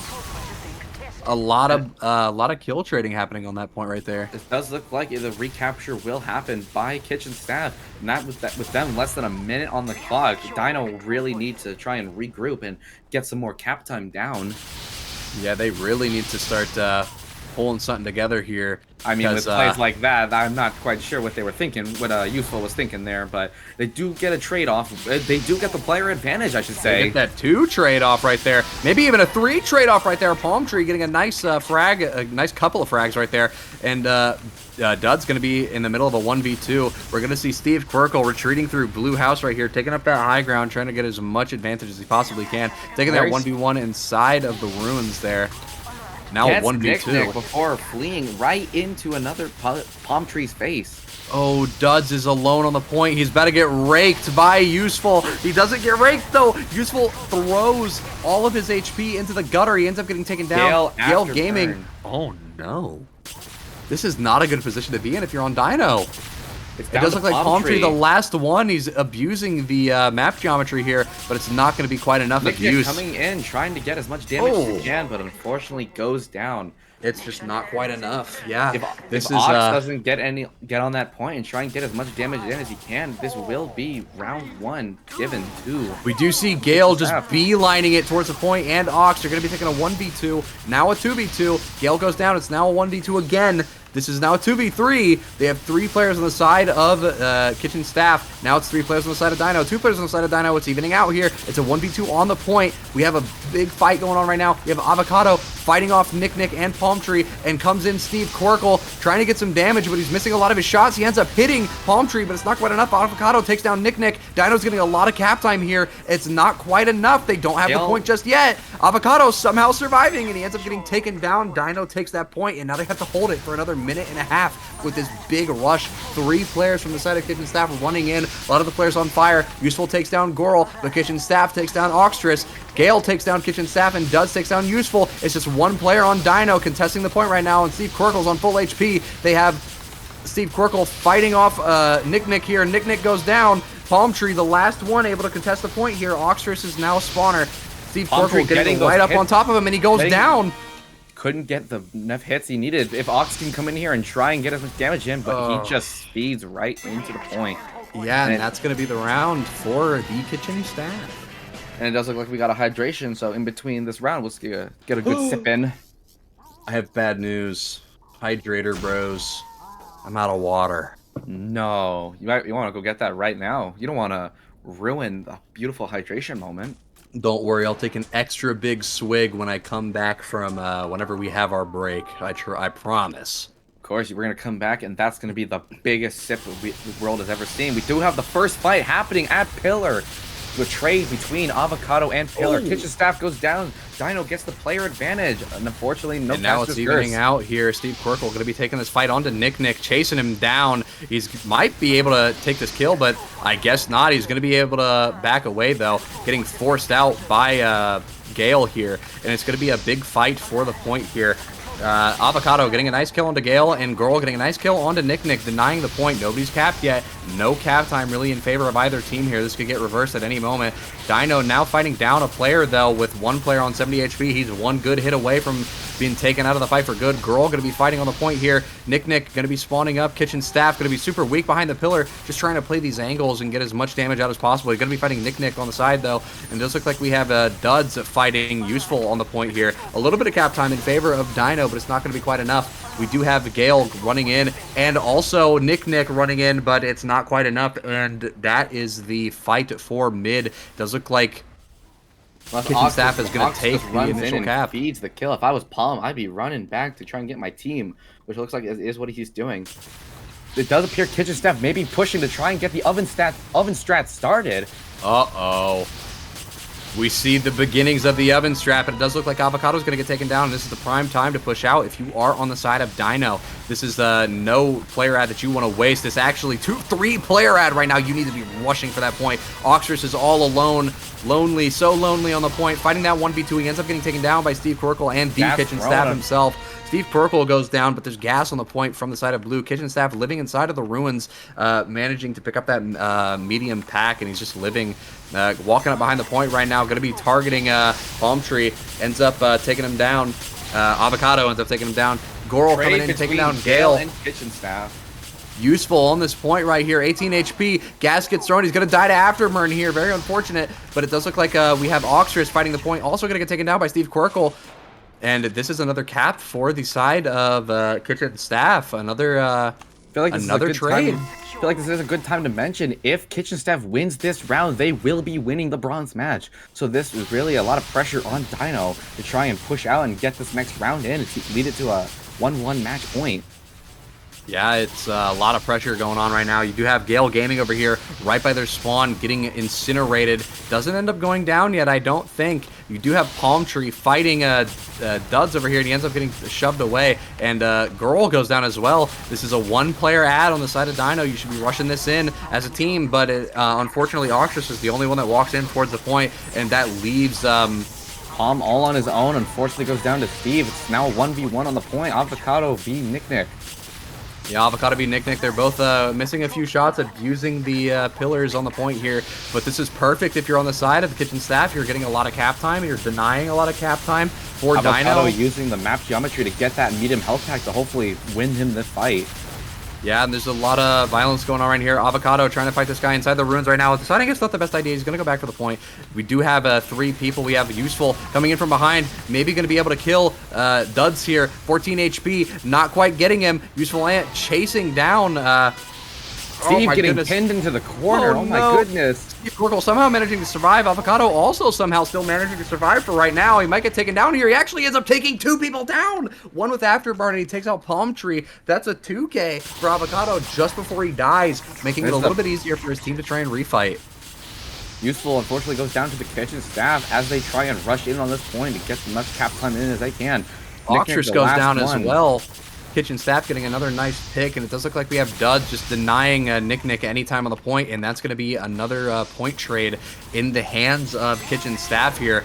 Gale kind of feeding in right there. Less than a minute on the clock in the favor of the kitchen staff. Dino really needs to push out and try and get as much of his cap time to try and make up for the difference. Yeah, this is looking a little bit rough for the side of Dino here. We haven't yet seen a committed oven strategy come out. I guess kitchen staff either deciding they don't want to do that to him or just never having the opportunity. But there are 3 players down on the side of Dino, and it's about to be 4. Never mind, I stand corrected. Useful Ant coming in and saving Gale. Barely managing to live by the skin of his teeth. Dud's getting taken down on the point right now, and Dino's getting a bunch of cap time. The only players alive are for the side of kitchen staff are coming up from behind, and 2 of them are in front, so not even able to deny. Useful Ant using this geometry to his advantage, but he ends up getting taken down by Steve Quirkle. Palm Tree going to be walking up onto the point along with Oxtress, and now it's a 1v3 for Oxtress with 2 seconds, 1 second left on the timer for kitchen staff. This is now overtime, and that point gets there. It is, instantly. ladies and gentlemen. That was the bronze match in the favor of the kitchen staff. They take it home, bronze medal and bragging rights for getting this far in the tournament. Shout out to Dino. That was a very close match. All 3 rounds were very close. But unfortunately, they just couldn't pull through at the very last moment when they needed to the most. Yeah, it is a little bit unfortunate that, Dino couldn't come out shining on Sandstone, but you know what? They gave it their all, and that's all that really matters. I mean, as long as they enjoyed the match, they had a little bit of fun, they gave it their all, and they doesn't even really matter if they didn't win third. It's all about having fun, of course. They even got to play an extra match because of the unfortunate error that occurred the very first round. So they even got a little extra time to have fun on the map. Yeah, that is a little bit unfortunate that the whole situation with Meppy occurred, and their ringers situation was a little bit of a fiasco. But they resolved it and managed to turn it around. Looking at these logs here, nice 11-minute match, and I mean, if you're looking at the raw kills alone and the raw damage, kitchen staff has almost 4,000 more damage put out than Dino, and has 83 kills as compared to the 46 on Dino. So a lot more damage, a lot more aggression coming out from the side of the kitchen staff here. I'd like to point out Steve Quirkle's KD 29, 4, and 7. A nice 4.7 KD, padding out those logs. And not so short up after is Avocado, 16, 16, and 7 with a 4.6. So a lovely performance coming out from kitchen staff here, and of course from Dino as well.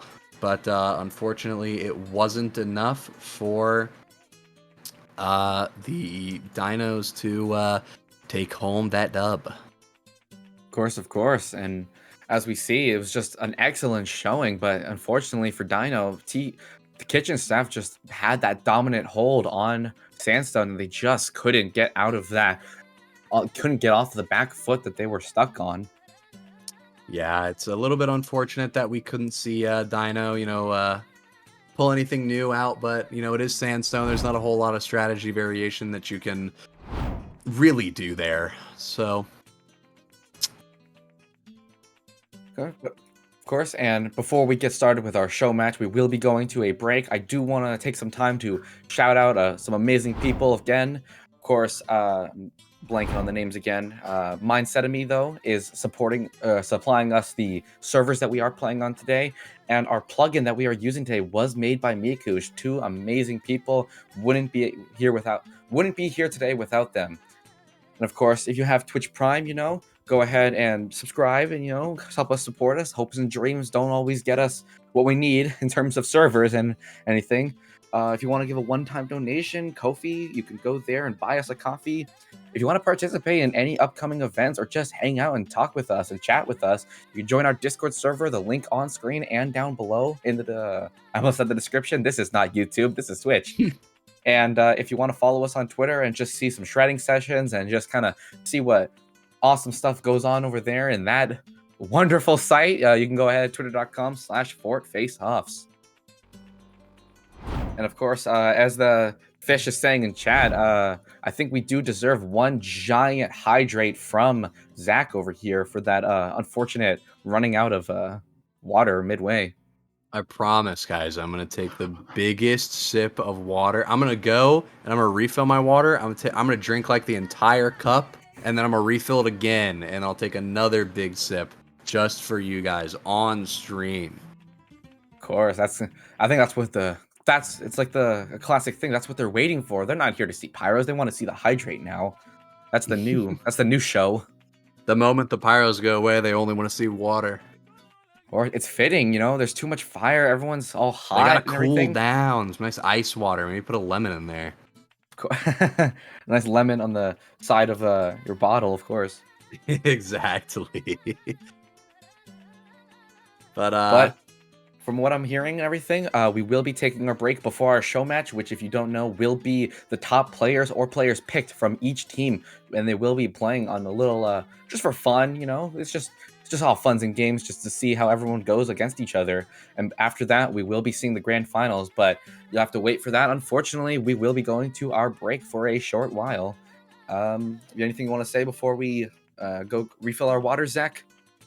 Don't go anywhere. We will be back soon, I promise. The show match is going to be very, very fun. You guys definitely want to stick around and watch that. And you don't want to miss the finals as well. You don't want to miss the grands that will happen sometime soon after the show match as well.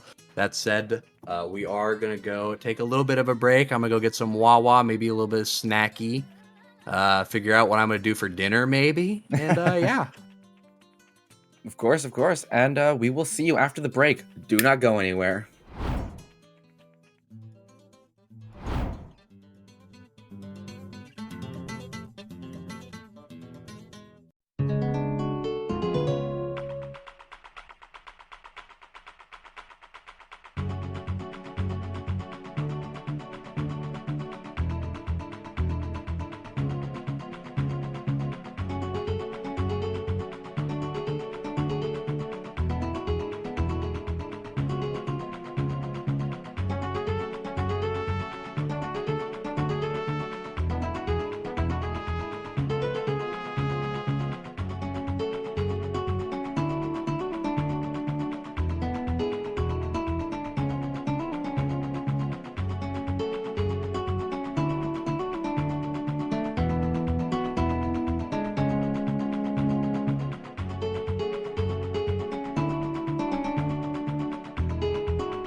Back, ladies and gentlemen. Welcome back to Torchlight Tango.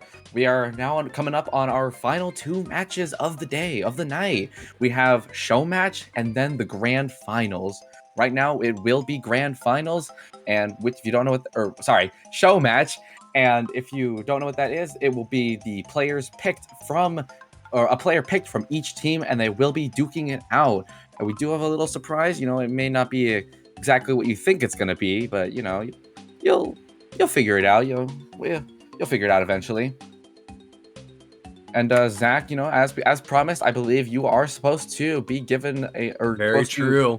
Provide a giant Wawa sip. Let me take a big ol' sip of my water right quick. I'll take one for you. I'll turn off my noise suppression so you guys can hear me slurp this down. Let me go.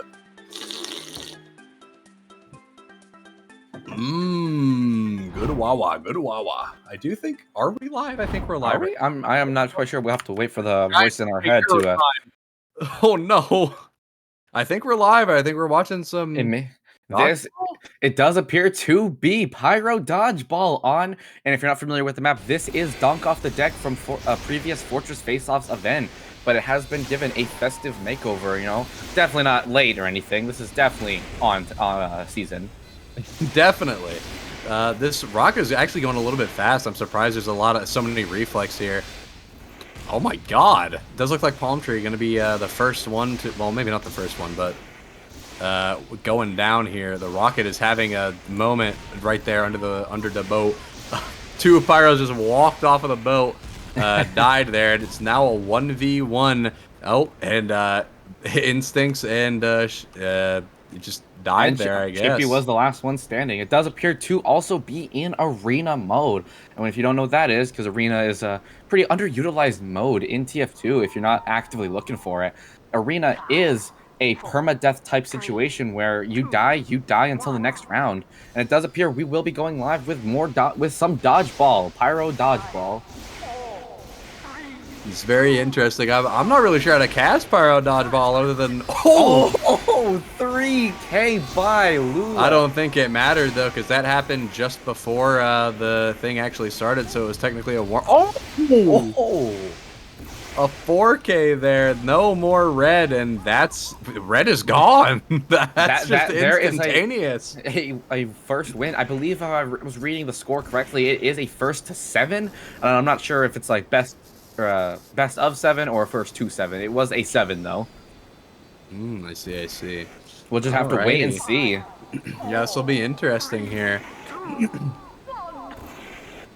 Apparently a player's delaying according to the plugin. The giant floating error sign. Oh no. From what we're hearing, the error sign is a nuke. Ah, I see. It does look like there's a pyro. They're all on like the other side of the ship, so it's very inconvenient. And the nuke goes off, and red is unfortunately caught in the blast. Yeah, this is looking looking a little bit unfortunate for red team here. Some of the players I am seeing, I'll point out, we have Manus and Agra, which are project leads for Fortress Faceoffs. We also have players from WAC, Crits Cast Big Swall, Pog Vague, Vex Instinct, which is also another Fortress Faceoff staff member, Palm Tree from Dino, I unfortunately can't read that name, but they are from Kitchen Staff, and Lula from Flame.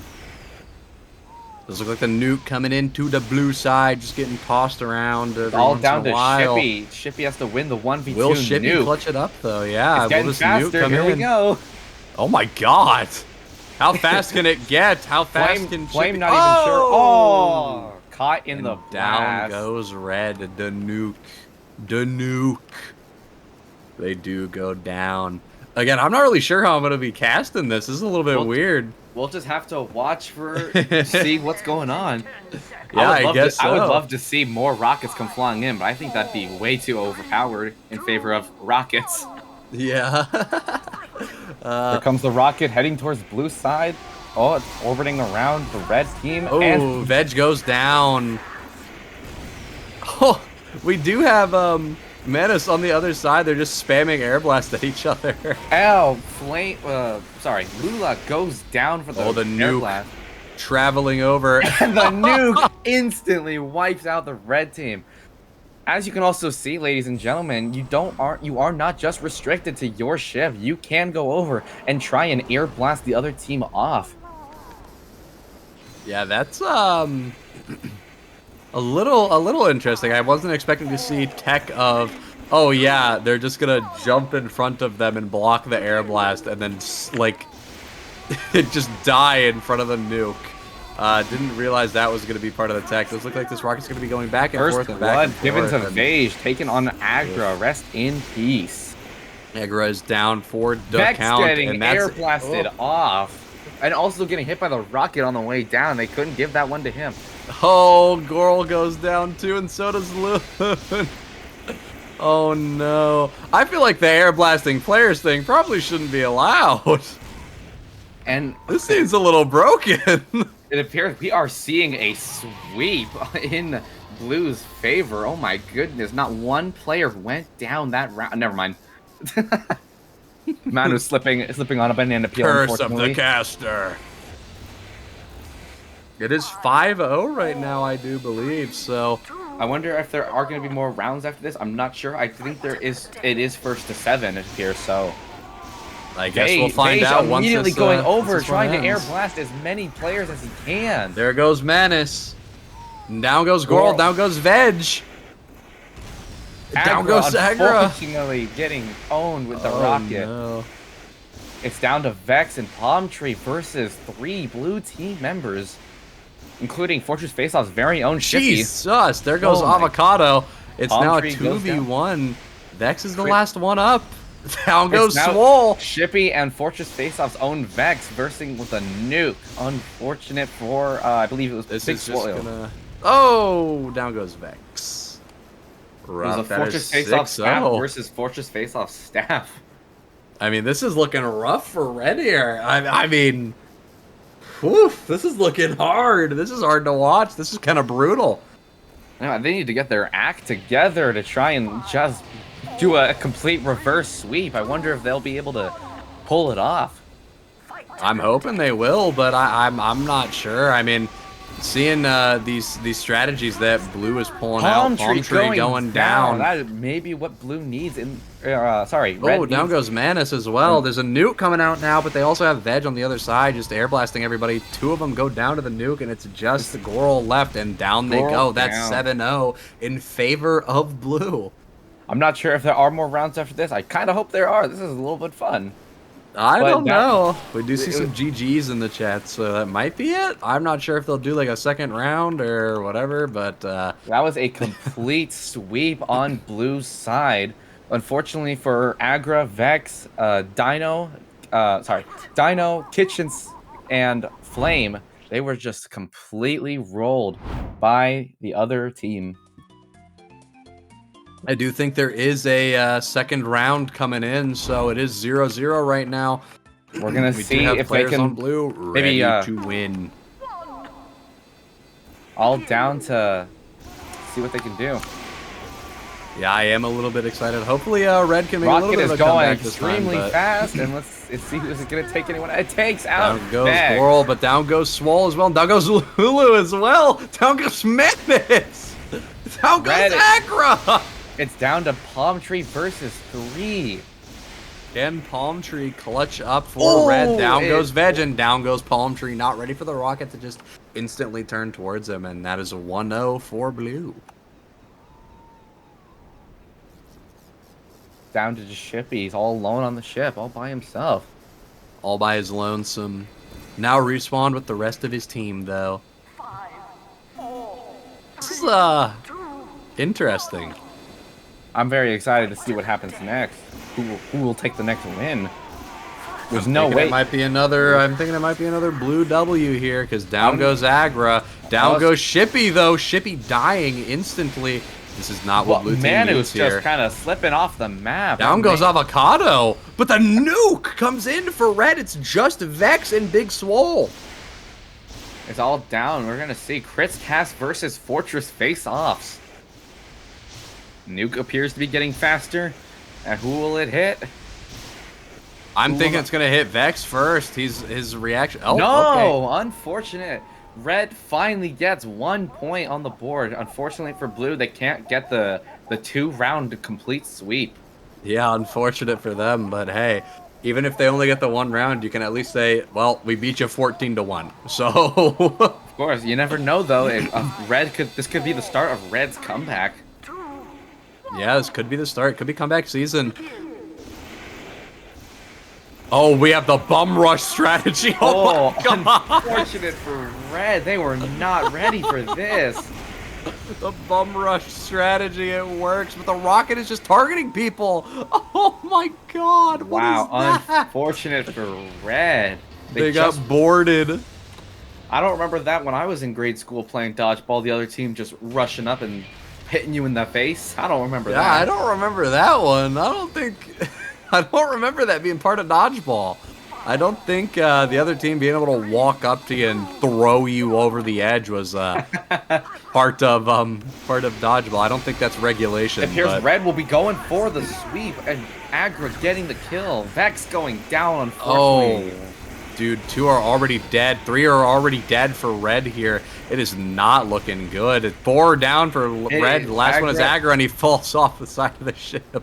The last one is Avocado for Blue, and that's 3-2-1 for this round of dodgeball.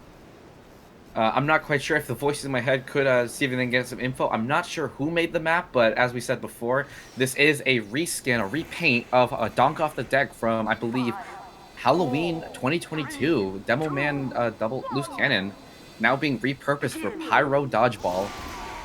It's actually quite an interesting take seeing on Pyro Dodgeball. I've never seen a map get like repurposed in this way before, so pretty interesting. I'm kind of happy to see some of these maps get repurposed for modes. Of course, of course. It's always great Red to is see. just wiping the nuke coming out. Who Palm will get Tree bombed down first? to just Palm Tree and Beige are the only ones that can get that nuke. If I was the rest of Red, I'd be getting the heck away from Palm Tree just in case he accidentally misclicks. Yeah. And Edge goes down, stole too many rockets. Vex and Down goes Big Swole. Will this be another point on the board for Red? No way. Red 3, 2, 5 HP, 10 between the last 2 pyros. Had a dream. Ay, ay, ay.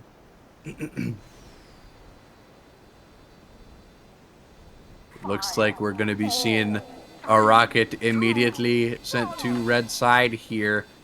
Gonna be interesting. Right into the sky. Big arc right there. And down goes Avocado. Flame gets Avocado down. Down goes Veg. Manu's trying to bomb rush. Down goes Lulu. Down goes Agra. This is a very close one between them. Vex going down. He's too focused on air blasting the player. He almost died to the rocket. It blew up right on top of him. I don't know how he didn't die, but it's now between Shippy and Palm. Oh, little Big Swole getting it at the last second. Oh my goodness. This rocket is insanely fast. The rocket is stuck under. It's stuck in the ship. And I was airplane. Oh, it's free. Up it comes. Up it comes. Oh my God. Unfortunate for Big Swole. It's rocket just Shippy. Oh, a nice little orbit right there. Another nice orbit. Oh, too quick for Palm Tree to react. Oh my goodness. Yeah, can we get a replay and or a clip on that? That was amazing to watch. Little 4-2 right there going on.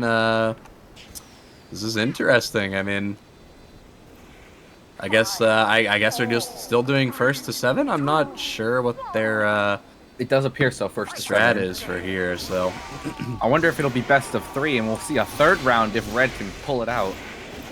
I do think the previous match was a warm-up, so that's a nice little 2K from Agra onto Madison Avocado. So Red team already up, leading by 2 players here. Very good situation to be in if you're them. Okay, well, Lulu's been has been murdered. Unfortunate for Agra. Yeah. He's now down to just Palm Tree and Vex. And Vex goes down as I say that. Just Palm Tree and Shippy. Oh, and down goes he Palm misses Tree. The air blast. Unfortunate. 5-2 in favor of blue. Let's see what's going on with this. I guess this would be the 8th round now. So Yeah, the voice in my head has confirmed. The last match was a warm-up. The 7-0 sweep was a warm-up, and this one is the final match, the final bit of the show match. So hopefully Red Team Manu's can make a missing the comeback rocket, here. but somehow clutching up on that. Manu's going Manus into the air getting blast. thrown overboard. Blue Team now down a player. Manu's sacking for no good purpose. He never got. Ooh, down goes Palm Palm goes down. It's now very even, 3-3. Phage almost missing that air blast at the last second. Orbit somehow does not kill Vex. He lives to air blast another day. What? Now, whoa. It's now down to Phage to Check try him, PC. Phage is the last What one in the standing on world? blue. Somehow manages to just barely clutch up air blast in that rocket. Oh get my god! As it looks like, if I had a suspicion, but Rocket the is rocket's now stuck again. I'd be very careful if I was Lulu right now. Oh. It's gonna break free. It's gonna break free any second now. One of these days, it's gonna break free. It's gonna quantum tunnel through the rest of the boat. Because I believe after every air blast or even hit, it appears in a ship. Oh, there it goes! There it goes! Oh, it's free! Oh my god! Oh, he got the air blast! Oh my goodness! And he goes down anyway. It's goes 6-2 down. for blue. So it does appear that the rocket does get faster after every air blast, and if it gets too fast, it'll clip through the ship, and it's just down to pure luck if you can get it out. Oh my god. But this is match point in Blue's favor. We're gonna see if Red can get this comeback and win 5 rounds in a row. First rocket off is a nuke. This is gonna be unfortunate for whoever this nuke lands on. Oh, And it lands on an why? and a sweep, a clean sweep in that round. Oh my goodness. No. You gotta put out that fire. That team got burned. Oh, that's rough. That was instant. What a great show match. That was amazing to watch. I was not ready for that. If you could not tell, the casters were not prepared for that. That was a first reaction.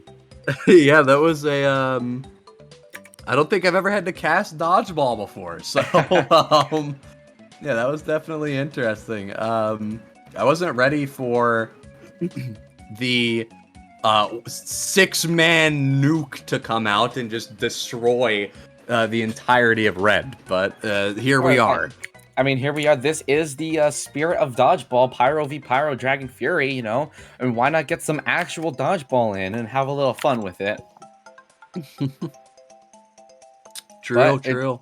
After this, or after we kind of get everyone situated and everyone calm down from Pyro dodgeball, we will be going to the grand finals. And I'm blanking on the names, unfortunately, but okay. It is the Fire Nation versus Pog, the Poggers.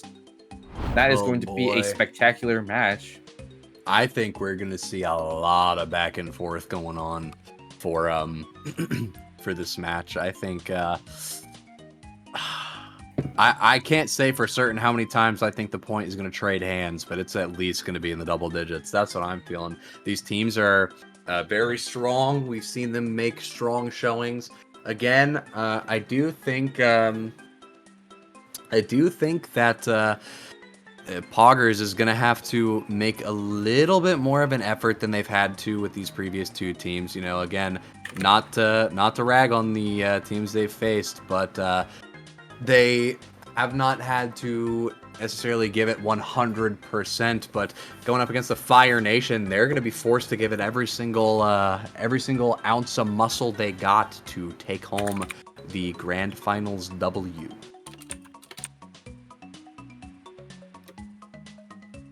Of course, ladies and gentlemen, though, I am very excited to see the grand finals match. It's going to be, if what we saw in the bronze match, fighting for third, was like, I believe that what we're going to see when they're fighting for gold is going to be even more intense than that.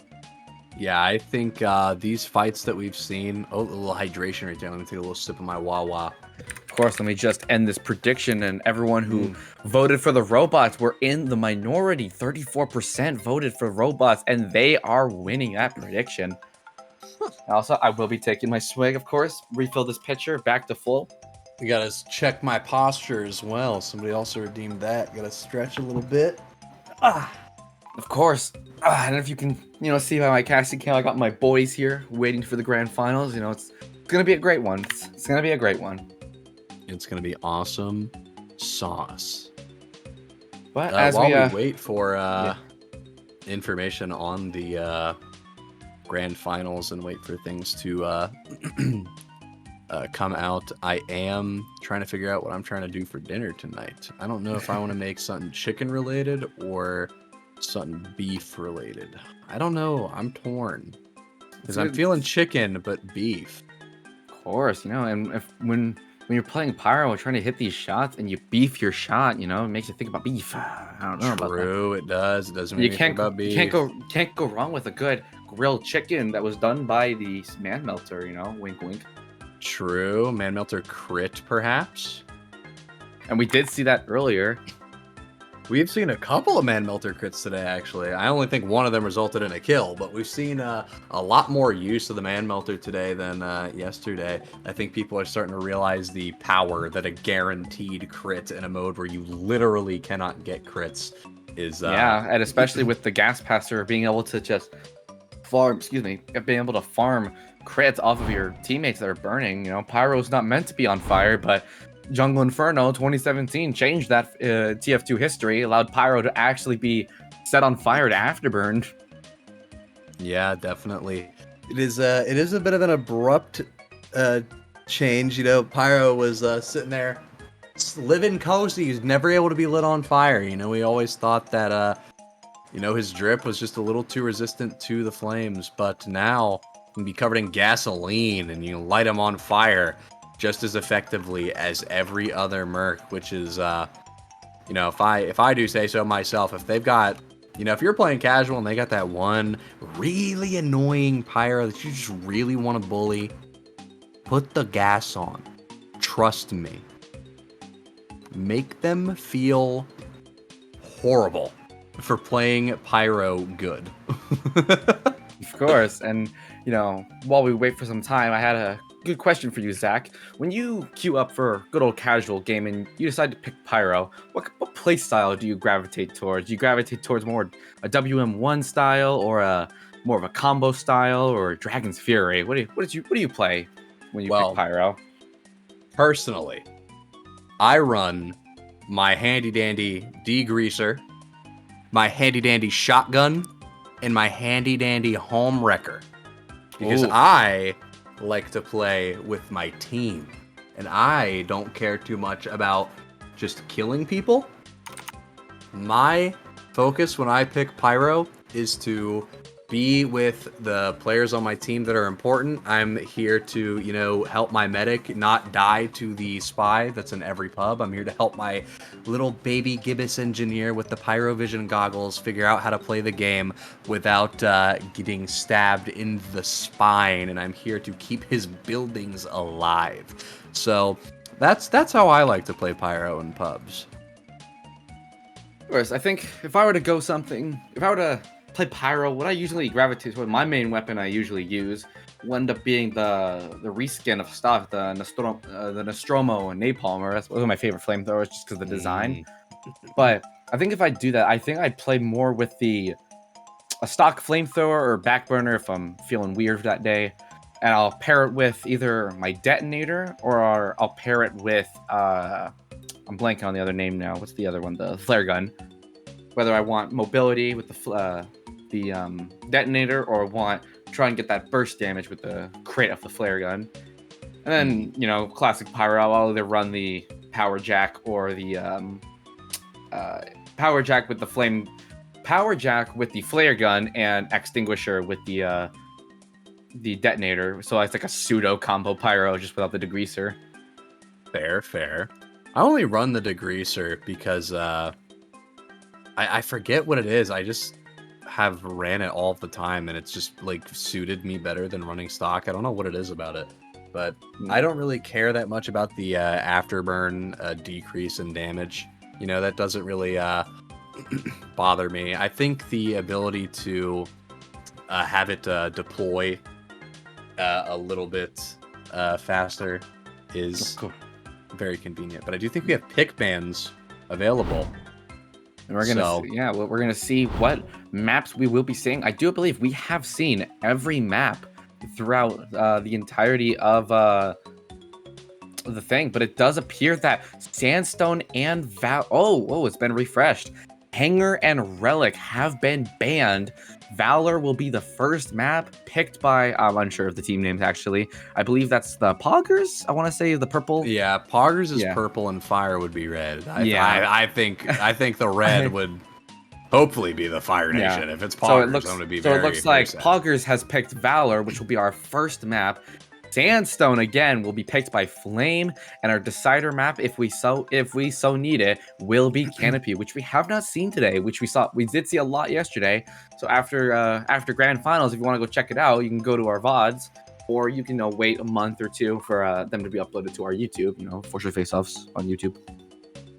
Just gotta throw that little plug in there. It's true.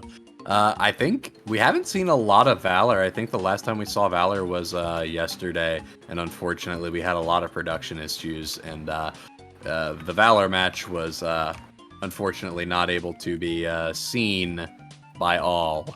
But I think today, Valor being one of the maps we're going to see is pretty awesome sauce. I remember playing this in sixes, actually.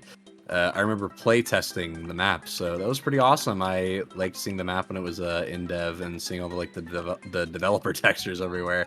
This place had like no textures last time I had played, so it was nice to see it actually used in events and all that. It is very beautiful. Look, it's like picking a favorite child. All 5 of these maps are all kind of beautiful, and they all have their own aesthetics, and it's just really nice to see them. Like Valor has a nice, cozy, like warm, like I want to say like that European type architecture. I am the ignorant American, but it does feel to me that has that kind of that European architecture, and it has that cozy feeling. I don't know about cozy, but it definitely does have a nice architecture style to it. And I do think this is supposed to be... Actually, no, I'm not going to say that because I don't know what this architecture scheme is supposed to be. But Yeah. all I know is that it looks decent. Would I live in any of these places or stay in any of these hotels? Probably not. But yeah, I do like the lighting. The lighting it has that nice like dusk feel. It's like it's just about to hit dusk. Yeah, it's like that perfect little like couple minutes where it's like in not quite daytime, not quite nighttime, but it's also not quite sunset. It's just the perfect color of lighting. It meshes so well with everything on the map, and I do like the little bit of personality on either side of the map as well. You go to the you have the burger shop on red. You got the I can't remember for the life of me what the blue side is called. I'd have to check again. Well, you've got the little bakery on the other side of red as well. You have the sourdough, the pretzels, the baguettes, the just regular loaves of bread with a baguette stuffed in the middle of the regular loaves of bread I'm now seeing in free cam, which is weird. Yeah, and if we go over to the blue, I'm not sure if I got it in my B-roll footage, but the blue is like a seafood market that has crabs, fish, and probably holy mackerels that haven't been wrapped in newspaper yet. And then if you look all the way behind, you see one fish getting its head chopped off, ready to get chowed down on. A big ol' cooler, a door here with the little fish over it. I mean, each side of the map has its own tiny little characteristics that just make it, so like special in a way. I mean, just looking at the way the map is, and they also managed to get this little sense of like personality in on either side of the map without messing up anything regarding the flow. It flows perfectly no matter which side of the map you're on, because they focused on trying to get the general structure out before anything else. So yeah, it's still whether the personality was there or not, it still has that almost that basically as close to perfect as you can get the mirror, which is standard, basically standard for Koth maps. Yeah.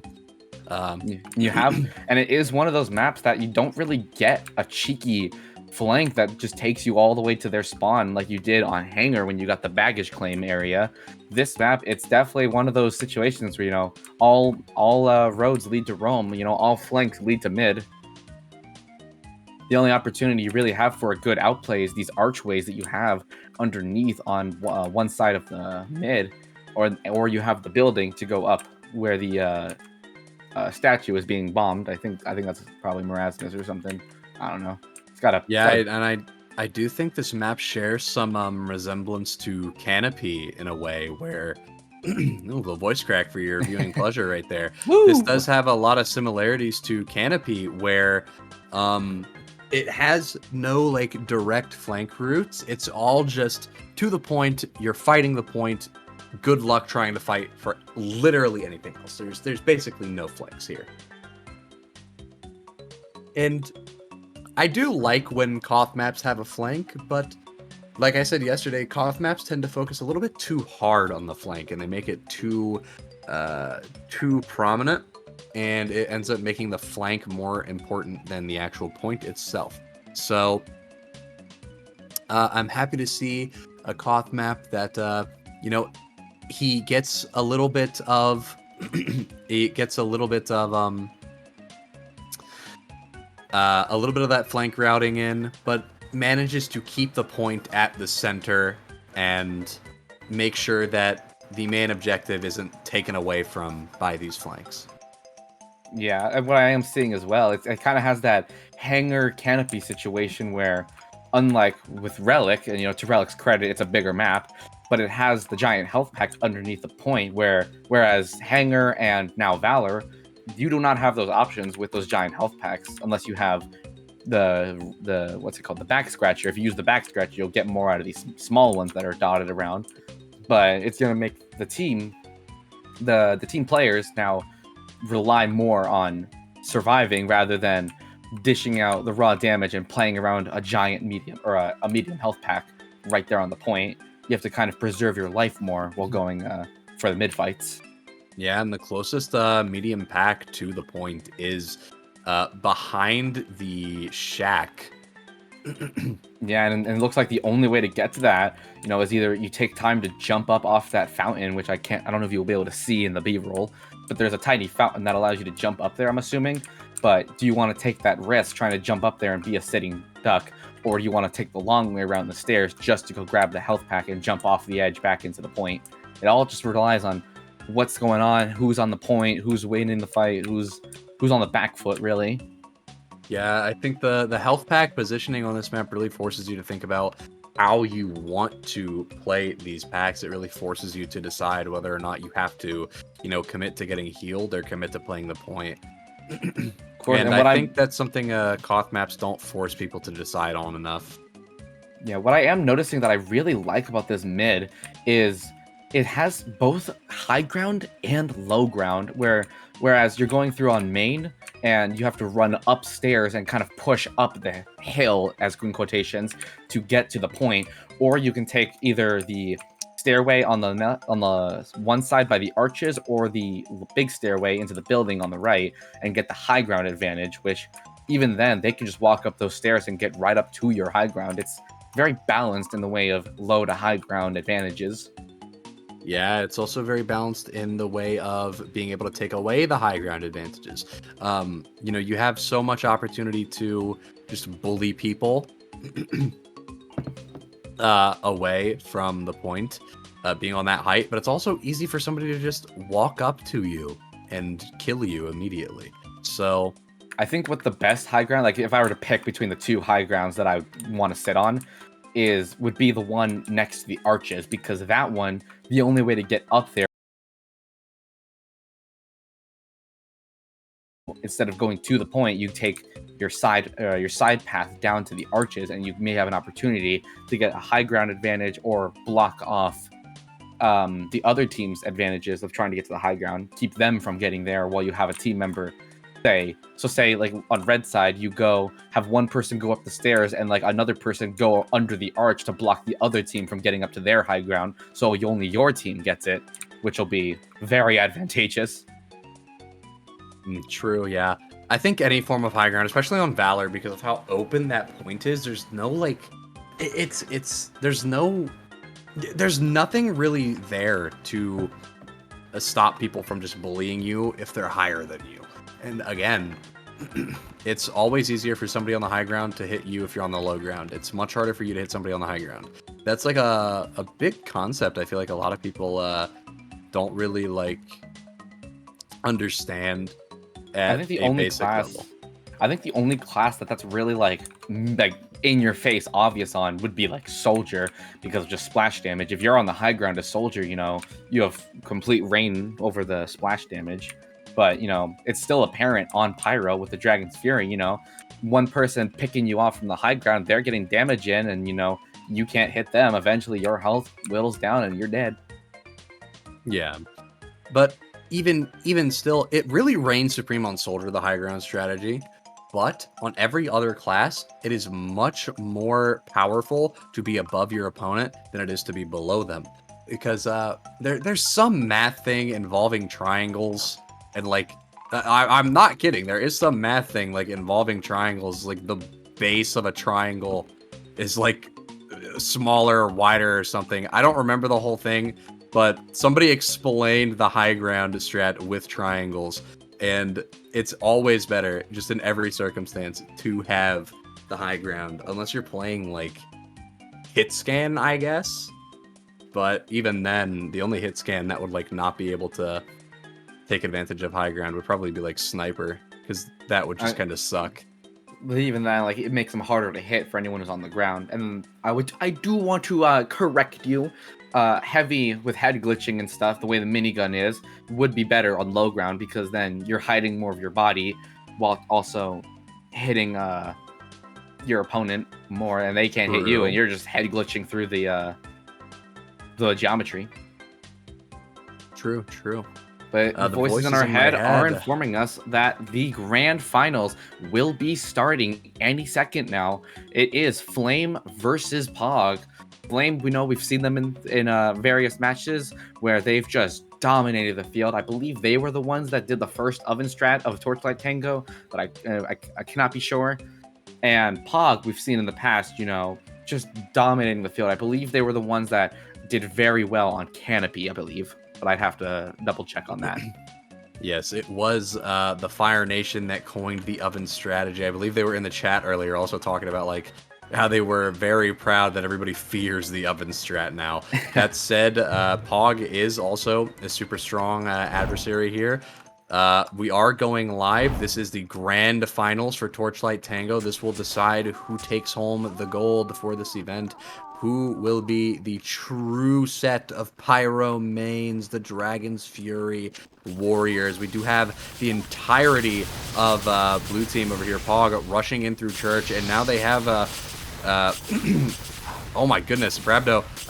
Sorry, English is hard right now. They have Brabdo coming up from behind, flanking them into the Church, but Paxton does end up going down to Bragdo. The Math Equation Man and Shul end up taking down Holy Onyx, and Math Equation Man ends up taking down Lulu as well. It does look like it's going to be even players, and there's a fight going on right now, but Phoenix is going to go down, Spawn is going to take down Math Equation, and it looks like it's going to be a pretty even fight right here. Both pretty close in terms of health, but there's a lot more cap time in favor of Pog, and it's now a 2v2 on the point, 3v2 actually, with a weak Pyro coming in through Church. Does look like Spawn and Dreadnought are going to be going down here. This is super unfortunate if you're on the side of Flame, and this is just a really crit acquired by Shoal. Will Shoal be able to make anything out of it, though? Unfortunately misses, but he does have one extra shot, and we'll see if he'll able to get someone. Unfortunately, he does miss. And it does look like Flame kind of just leaving the point wide open there, but Spawn just they're just in time to stop them. A regular man melter kill by Shoal on Spawn.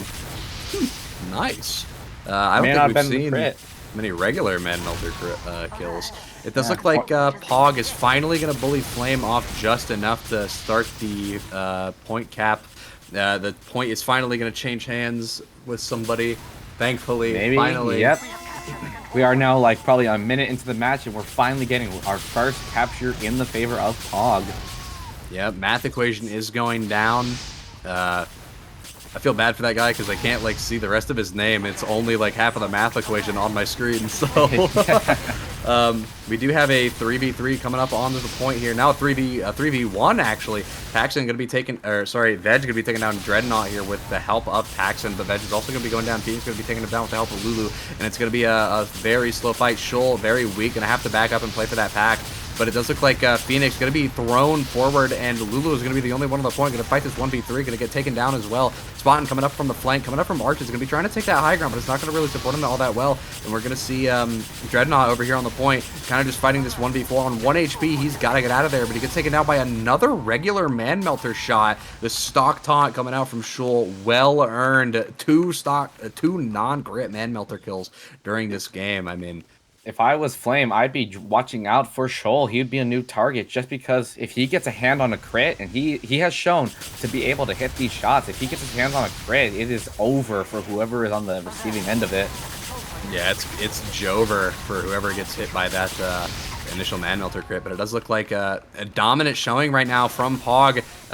Flame not able to get any cap time on yet, and they're all very weak. They're all going to have to back out here. We do have a big fight going on in the church right now.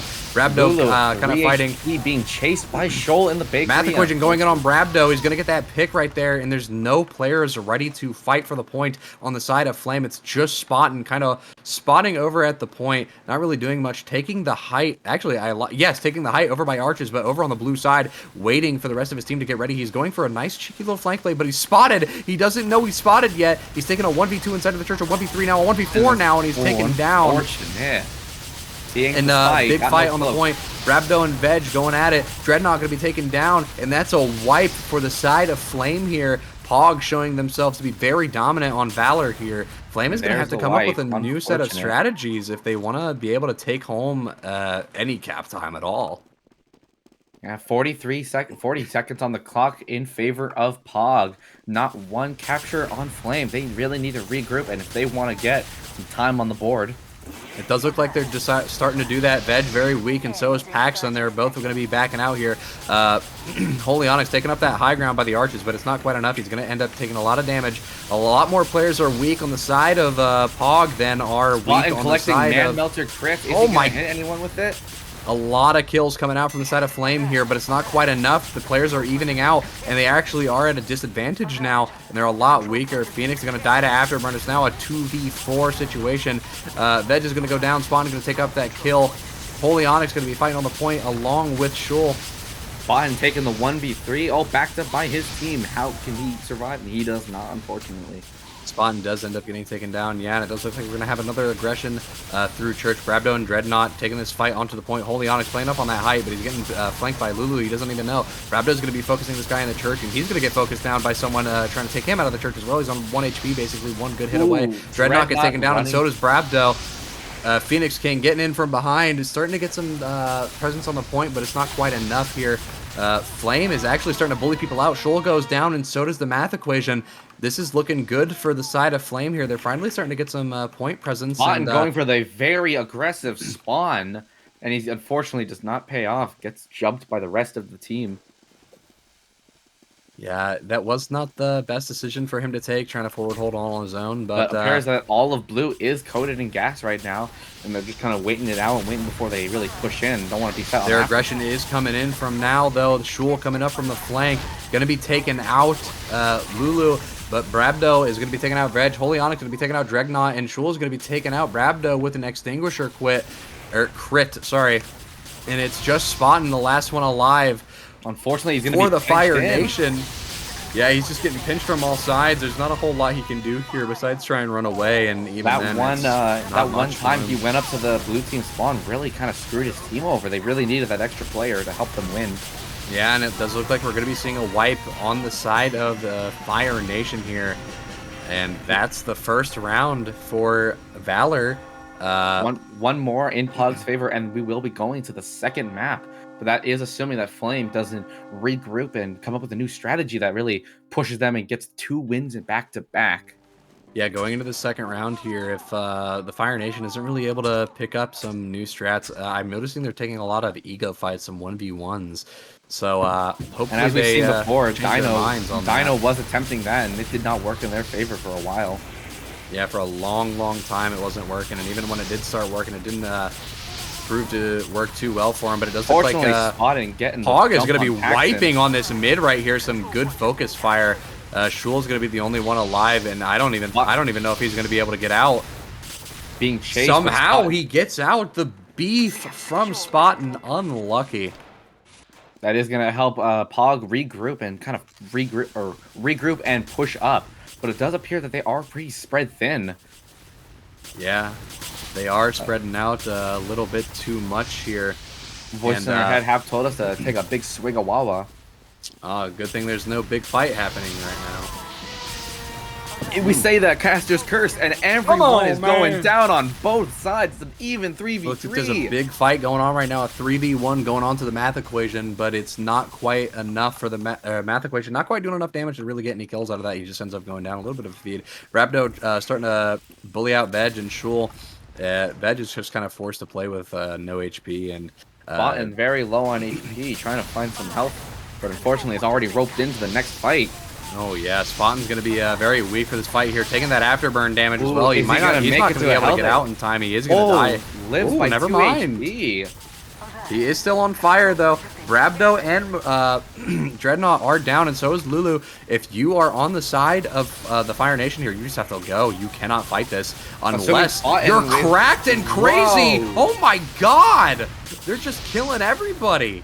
That is going to definitely help in Flame's favor. Fire Nation is now here, and they're not messing around.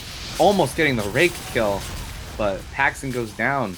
This is huge if you're on the side of the Fire Nation here. I mean, you just prevented an entire, like, 30 seconds to a minute of cap time for Pog here and wiped their entire team. I mean, you just gave yourself an almost guaranteed win.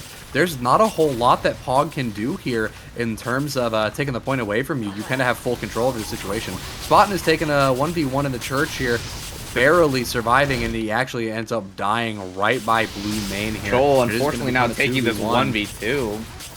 Yeah, this is really not a good decision to have made here. The math equation is now stuck forward, fighting Dreadnought here, but he might end up getting away. Dreadnought deciding that it's not in his best interest to be fighting Jumping that far Lulu, forward. trying to get the high ground on that fountain.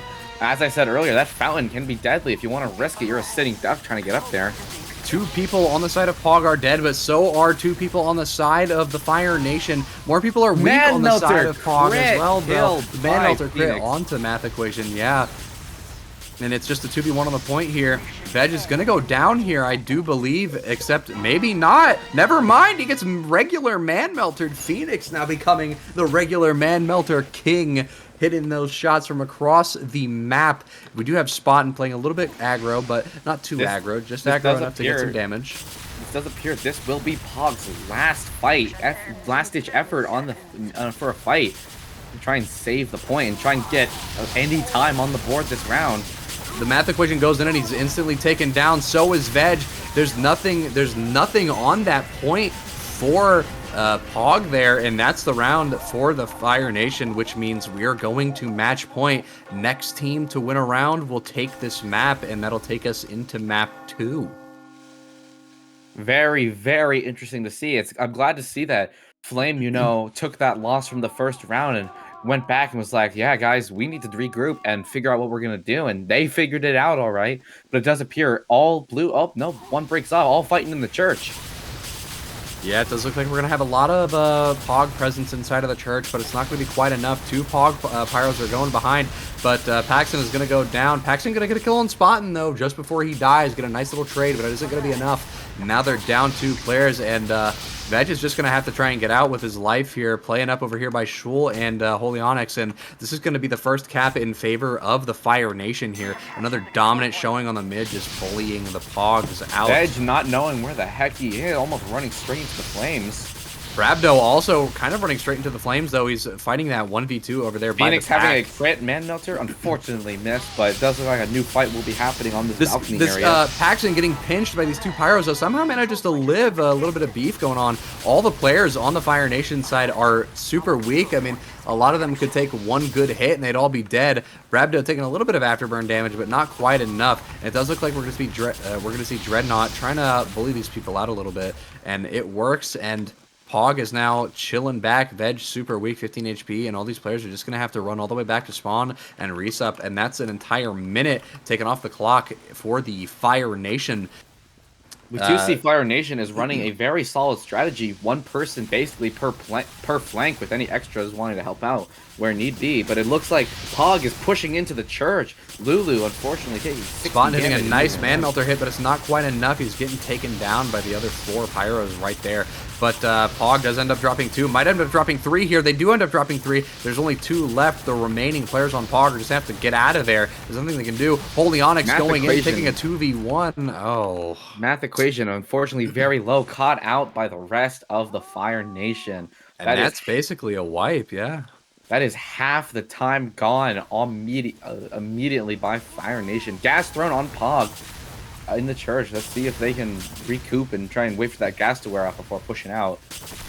And it looks like they will be able to. A lot of the players taking a bit of afterburn damage, though. 2 of them are now actively burning, Veg and Shul. Paxton as well. Holy Onyx going to get taken down, not before Veg trades him out with Brabdo, though. Nice little trade going on right there. But it does seem like Phoenix is getting pushed back a little bit. He's going to take out Veg before anything happens. So maybe going down. the math equation is rushing through the church right here. He ends up pushing it through, and he secures the church for the rest of his team. This gives him enough time for any other teammates to really push through and get some almost point extinguish time. your kill on Math equation. Yeah, almost. Math equation does end up going down anyway. Paxton also ends up going down. There's now 2 players down for the side of Pog. It's a 1-player ad situation if you're on the side of the Fire Nation. One of your players is super weak, though. Now it's even players. You have a spawner coming up. If you're on the side of the Fire Nation, you just have to get out of here. There's nothing you really do. Unless you are Dreadnought, you're trying to go in. And unless you're Lulu, you're trying to go in. But it's not enough. You can't go in with 2 players like that. You end up feeding. First cap by Pog of the round. And we did see Shoal pick up 1-man melter crit. And we're going to see if he can really capitalize on this and get some early damage on anyone who's caught out.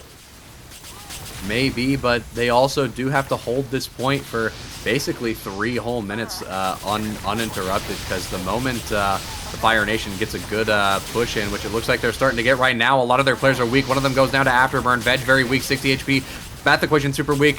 One good shot to either of these players when they're going down. Math equation getting that last little bit of healing. Coming up behind. Veg coming up behind, I should say.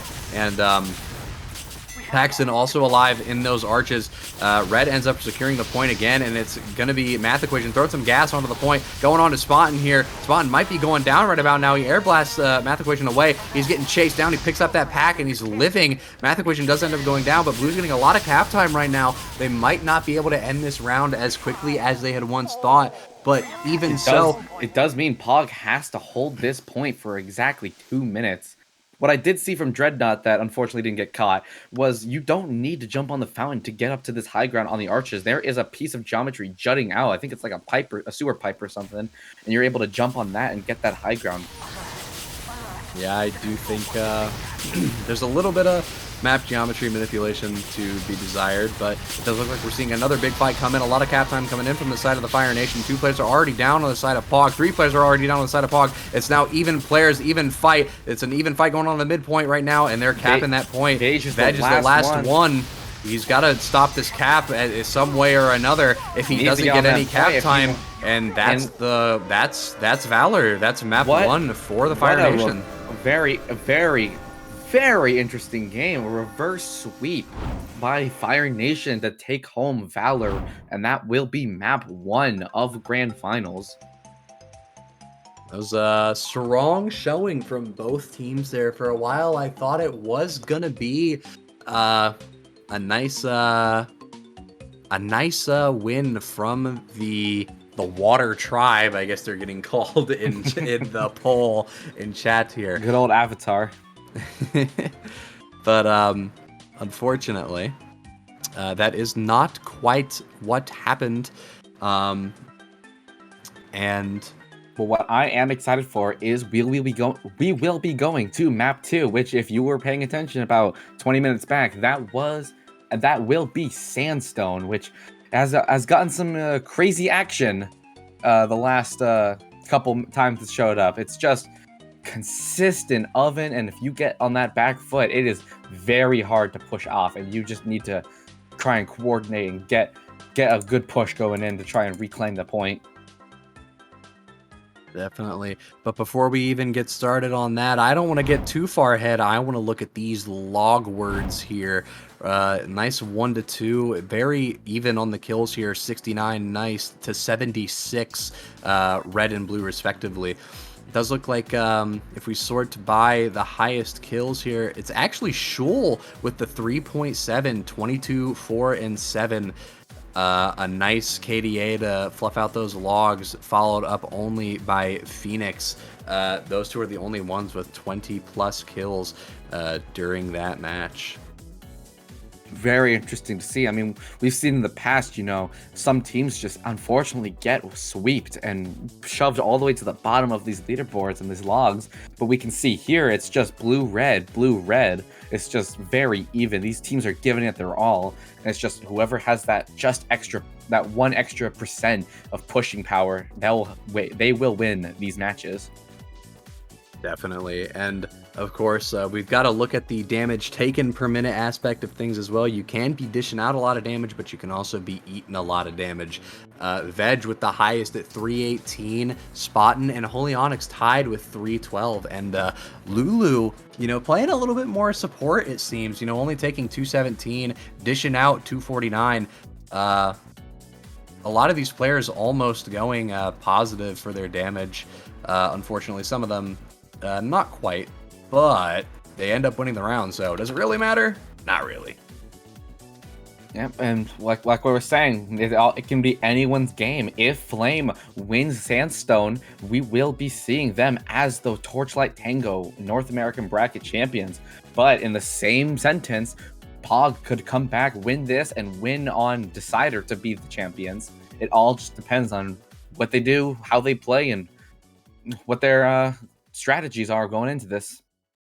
Definitely. I do think the Fire Nation, you know, they've kind of made this map theirs. They have their oven strategy.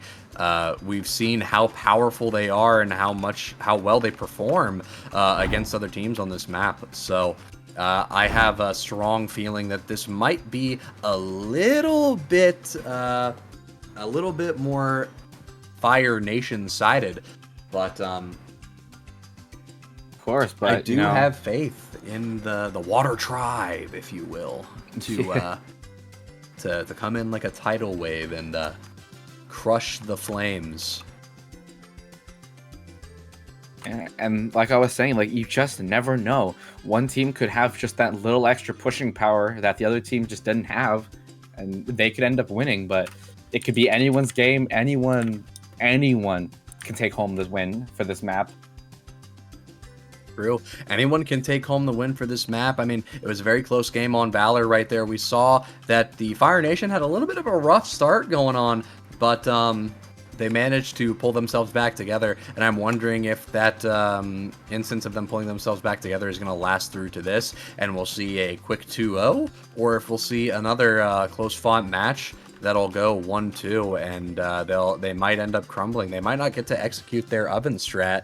Like we saw with the previous matches they've played yesterday. If you weren't there, a lot of their strength was within their oven strat, where they would just kill the entire enemy team, have a guy cap, and then they would all walk forward and just spawn camp, because this map only has one spawn door that you can walk out of. So it's very, very easy to keep one team locked within their spawn. Of course. Before we get started, I will be taking a quick bathroom break. So if you want to continue talking about ovens and anything like that. Oh, shoot. I was also going to take a bathroom break. All right, here, I'll go fast. How about we change places? You come back and then I go.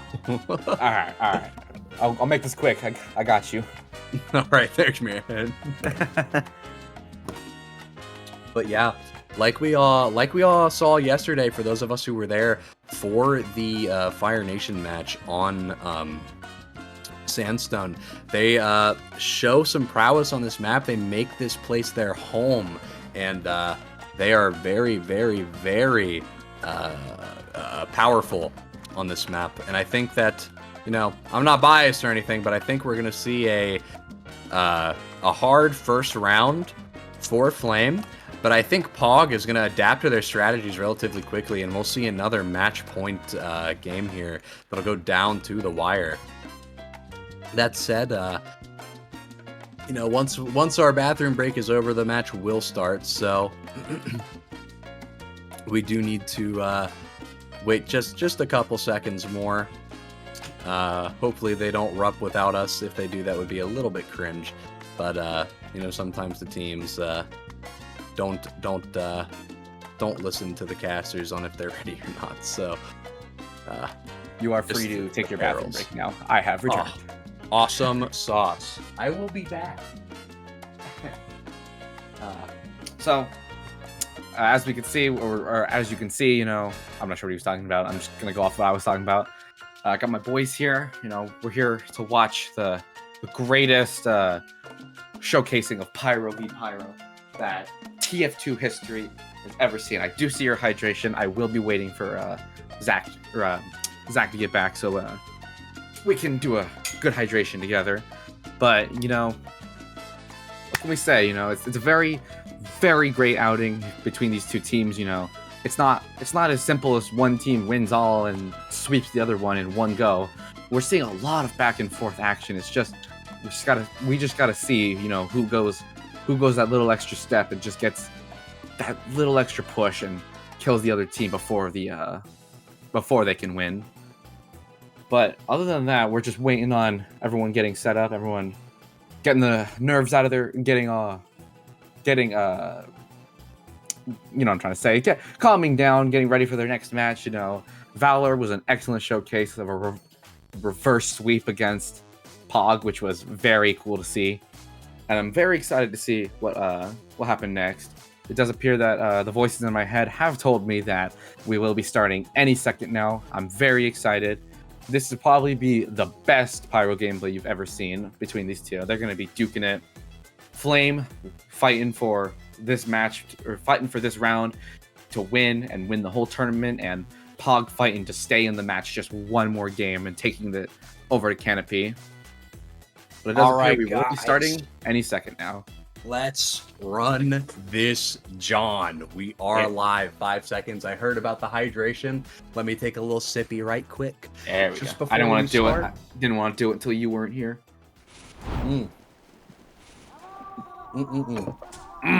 Good water. But here we are, ladies and gentlemen. Live. Match point in in Fire Nation's favor. We already have a fight starting in the pillar against the entirety of their team, of Pog's team. Yeah, the entirety of Pog going in on this pillar here. Holy Onyx already going to be taken down by Lulu, and it does look like Spotton's going to be taken down by the math equation here. Mass strikes again, takes down another, kills all his brain cells. Shul goes down to Brabdo. It looks like Paxton is going to be the only one living in that pillar fight. The math equation is living a little bit far behind, but right as I say that, he does end up getting taken down by Lulu, and that's going to be a free cap for the Fire Nation initially. We will see if Pog can manage to pull something out and re-aggress, which it does look like they're trying to do right here with Veg and Holy Onyx, but it doesn't look like they were ready with the rest of their team, and they have two players going behind for Paxton, and he's just going to go down. It's now a 3v3 on the point right here. They have Phoenix King walking in from behind, trying to get a lot of damage. Does end up getting some damage out, but not quite a lot. Lulu does end up going down. The math equation takes him down. Mass strikes again. Brabdo taking down Shul. Does look like red team is going to be holding this point right here, at least for a little bit longer. Holy Onyx is weak, and so is Veg. But Paxton getting in behind, a little bit of gas, lights all of them on fire, I do believe. We have some of them suffering from afterburn, but Paxton getting a little too big for his britches, pushing a little bit too far forward. Now, Fire Nation down a minute on their timer. They have a minute of time advantage. Brabdo getting roasted alive, but Paxton's in behind, almost getting a free kill, but it's not quite enough. Some of them are covered in gas here, Spotton specifically, and this is going to be a cap for Poggers, and that's going to start their timer down. And they're going to be rushing forward here. Maybe they're trying to go for the Evan strat, but I don't think they know about Lulu in behind. They actually do figure it out, but it also Brabdo and Spotton walking in from the side of the pillar. They are very weak here, though, but they might be able to pick up some of these kills. They do end up picking up two Shul math equation, and I do believe one other go down, and it's now a fight on the point, fight of the ages. Dreadnought and Paxton fighting one another. All they have to do is hit one good Dragon's Fury shot, and down he goes, and down goes Paxton. Phoenix King taking him down for good, and now Pog needs to regroup and take a new fight. Good 40 seconds, basically 40 seconds down on the clock for Pog, but they still got to catch up if they want to even have a chance at winning this first round against Flame, you know. Flame have basically shown that this map is theirs. They know this map like the back of their hand, and they're ready to showcase it. As we can see, 3v2 in the house here. Paxton going to burn Paxton to also death. dead, yeah. Math equation getting a little... Oh, he actually ends up picking up a spot in there. It's a little 3-kill streak there, And he as you can see in the lives kill to fight feed. another day. Wow, very impressed. And Oh, unfortunately, curse of the caster. Dreadnought ends up taking him down. One well-placed Dragon's Fury shot. And Shoal ends up taking down Lulu, which gives them the point right there. That's you know, they're still down a minute in terms of time, but they definitely could hold this point for a little while. We've seen the point trade hands a couple of times now, and I'm expecting that to only increase as the round goes on. We do see Spottin in behind the rest of Pog, but he does end up getting taken out. The rest of the Fire Nation not ready to support him. Brabdo also going down, but so is Paxton. A little trade going on right there. Lulu getting a little focused right now. Math equation getting a little bit tunnel visioned, but so is Dreadnought. Veg barely managing to survive right about now. Might end up dying here, but I'm not too sure. Does look like Pog is probably going to get taken down. It looks like they might. Holy Onyx barely managing to get out and survive, and so is Veg. I'm genuinely surprised they managed to get out of that. And if what I would do is, you know, we gotta heal, regroup, and get the rest of the team here, which looks like they might be doing that. Except Brabdo is gonna sneak up behind, fight him in the house. Holy Onyx TV, her Holy Onyx Twitch TV getting pwned inside of the house right there, almost taking out one of the players. I do believe he actually cleans up Spottin', if I read the kill feed correctly. We do have a big fight going on the point right now. Paxton, Math Equation, and Soul is kind of just soloing everybody that's on the point right now and claiming it for Pog. That was a little bit brutal right there. I mean, the Fire Nation just starts wiping right there, and there's not a whole lot they can do besides wait for those respawns. It doesn't look like Pog is going for the oven strat at all. I mean, then again, they are going to be trying it on the people who coined it, and those people will probably know how to counter it, so they don't want to risk it, especially with, you know, 30 seconds left on the clock in Flame's favor. But it does look like this scrap is unfortunately going to go in Fire Nation's favor, forcing Pog to have to regroup and try and figure out what they can do for the next 30 seconds. Down goes Paxton, such a late death as well. Not a good thing to have. Such Completely a bad different spawn spawn wave to wave. be on. And down goes the Math Equation as well. Another completely different spawn wave. Shoal might be next to fall on a completely different spawn wave. They're trickle feeding right at the moment. They need to just back up. Actually, they can't. Now I remember the timer. It's just not in their favor. But they could decide to Rage right here if he's 24 HP and no way for him to get on. No way, Jose.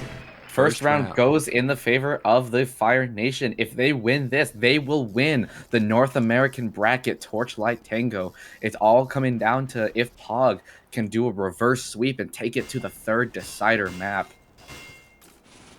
I am excited to see the Water Tribe come back and maybe give the Fire Nation a run for their money. But it does look like they're all rushing towards Pillar again. The flank of the Fire Nation now rendered useless. This might actually be a new piece of tech, but Lulu kind of just soloing Holy Onyx right there. Phoenix King, Setsuna, and the... Flame having the the player advantage. Apologies, a little... The casting for the 3.5 hours, you know, get a little oopsies. Math Equation does end up getting a nice little pick onto Lulu right there. And he does end up getting raked. Oh, tisk tisk. Just like the leaves. I do think we're seeing the beginning of an oven. But it's not quite quick enough. They're out of the spawn here. They're backing in! They're playing right into the strat! Spawn and Flame King, or Phoenix King Setsuna end up taking people down! The oven has begun! It is unfortunate for Pog. They now have to play the resupply game and just brute force their way out of the oven. The gas comes out from all sides, and there's just so much damage getting dealt. Two of the players on the Fire Nation go down. Nice reflect coming out from Shoal. Men Melter crits, missing every single one of them. Unfortunate for Spottin'. The oven has been broken free, and they have unfortunately, costed them a minute of time dealing with the oven. The kiln is no longer. They've broken out, and they are trying their absolute hardest to make sure that the Fire Nation pays for every second that they were forcing them into it. Spot and showcasing why you should never group up with the Dragon's Fury, you know, taking one shot, lighting 3 people on fire. Unfortunate for Pog. It does But look Flame- like Brabdo going to go down to the rake as well. Nice rake kill from Veg. But the math equation coming up from the flank here, going to be taken down. Actually, nobody's going to get taken down right there. It's just Brabdo and Phoenix on that respawn wave, but it does look like we're going to have 2 people trying to come up from the cave. Now we have Fire Nation control the high ground from the side of Dreadnought, but he's getting flanked right now from Holy Onyx. Does he know? He doesn't. He has no idea. Holy Onyx takes him down, and Shul takes down Lulu. So this is a horrible position to be in if you are the Fire Nation right now. You're just going to have to back out and try and get your players back. But Veg goes down, so now it's actually a little bit more even and fair for you. But with a minute on the clock, Flame can really kind of take their time. They have a minute to spare, and that's what it appears they're doing. They are now rushing in, cleaning up Pog. Spontan goes down. Brabdo goes down as well. Shoal, 14 HP. It's down to him, and never mind. It's just down to Shoal. Caster's Curse. Yeah, this is looking a little bit rough for the side of Poggers here, but I think they could still make something happen. You know, the 2 players on the point right now on the side of the Fire Nation are weak, and Veg does end up taking down Phoenix King Tatsuna, so things are looking good. If you are on the side of Pog, you know, it's even players right now. You may have lost Veg, but you can still go in. You know, you got those even players. If you just ignore this guy that's behind you for a little bit, you can take all that time and focus the point. You know, a lot of fundamental Koth principles still apply, even in this funny, silly game mode. We do have Dreadnought super weak, going to end up retreating away from the point, trying to run up for those packs inside of the caves, and he's going to start picking a fight with Paxton while a big fight on the point between Phoenix King Setsuna, Veg, Holy Onyx, and Shoal comes out. The math equation still trying to fight this guy over here on the cave right now. The gas comes out and ends up bullying Dreadnought away. Pinned in, he might die here. He does indeed to Veg, but Veg dies to Brabdo. Spot and Phoenix cleaning up the point, and that may be a recapture if Paxton doesn't get out of there, and he does not, unfortunately. It's down to math equation to stop the recapture, and he does not. 50 seconds on the clock, an entire minute difference. This may be the start of an oven strategy if they don't get out of here. Nope, they do get out of here, it looks like. But how long are they going to be able to be out of there? I mean, Shul's already dead. Paxton is away from the rest of the team, and they've got people coming up behind at a breakneck speed. Does look like Dreadnought's going to get taken down, though. Ankles are broken, and Paxton is going to start getting some cap time and try and prevent Flame from getting anything. It looks like the start of an oven may be forming if the point does end up going in Flame's favor, and it does. So now they have to stop the approaching Fire Nation. And there's 10 seconds left on the clock. 8 now. It's still counting down. If the Fire Nation can defend this for just another 4 seconds without any cap time, this is going to mean that the Fire Nation takes home the gold for the Torchlight Tango North American bracket. But it does look like Poggers is going to come up and wipe them a little bit. Will Lulu be able to get anything out of this? He gets 1 pick. Will Spotton be able to clean up and clutch for the rest of his team? Does not look like it, and Poggers is going to be able to take this point, but they're going to have to hold this for an entire minute and 45 seconds and counting without dropping it at all. The moment they drop it is the moment they take 2nd place, which they do not want to do, I guarantee. But the Fire Nation knows all they have to do is just send some people in, get some good focus fires, make sure they group up. Paxton immediately. This is unfortunate for Pog. They're taking, and they're all so weak. Unfortunate. Pog is dropping like flies. And I think this is gonna spell the end. I mean, no, Lulu taunts on the point. The math equation gets taken down, and that's gonna spell the end. And there it is the end of Torchlight Tango's North American bracket. That's Fire Nation taking home the gold in a steamroll 2-0 match. What an excellent show of force. Fire Nation went from being 1 point away from losing 2-0 on Valor to winning 4 games in a row across 2 different maps, taking home the gold for the North American bracket of Torchlight Tango. Great showing. That was an awesome showing. Those were some amazing teams that ended up playing together and playing against each other, I guess I should specify. But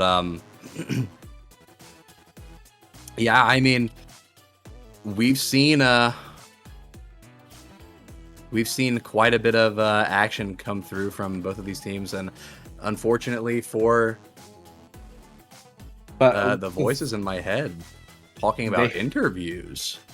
that is very great to see. We will be interviewing Spot-In from the Fire Nation.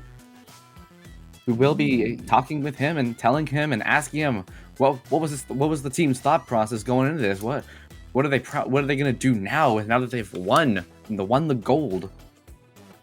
Yeah, now that they've taken home the gargantuan W, they can proudly say that they are the for sure winners of Torchlight Tango Grand Finals, taking home that gold.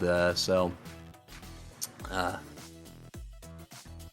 Okay, so we will be moving over to the interview in about, we'll say, 10 seconds and get everything, and we will be talking with Spot and ask him a bunch of questions and see what it's like.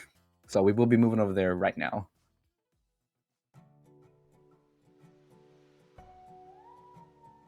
Huh?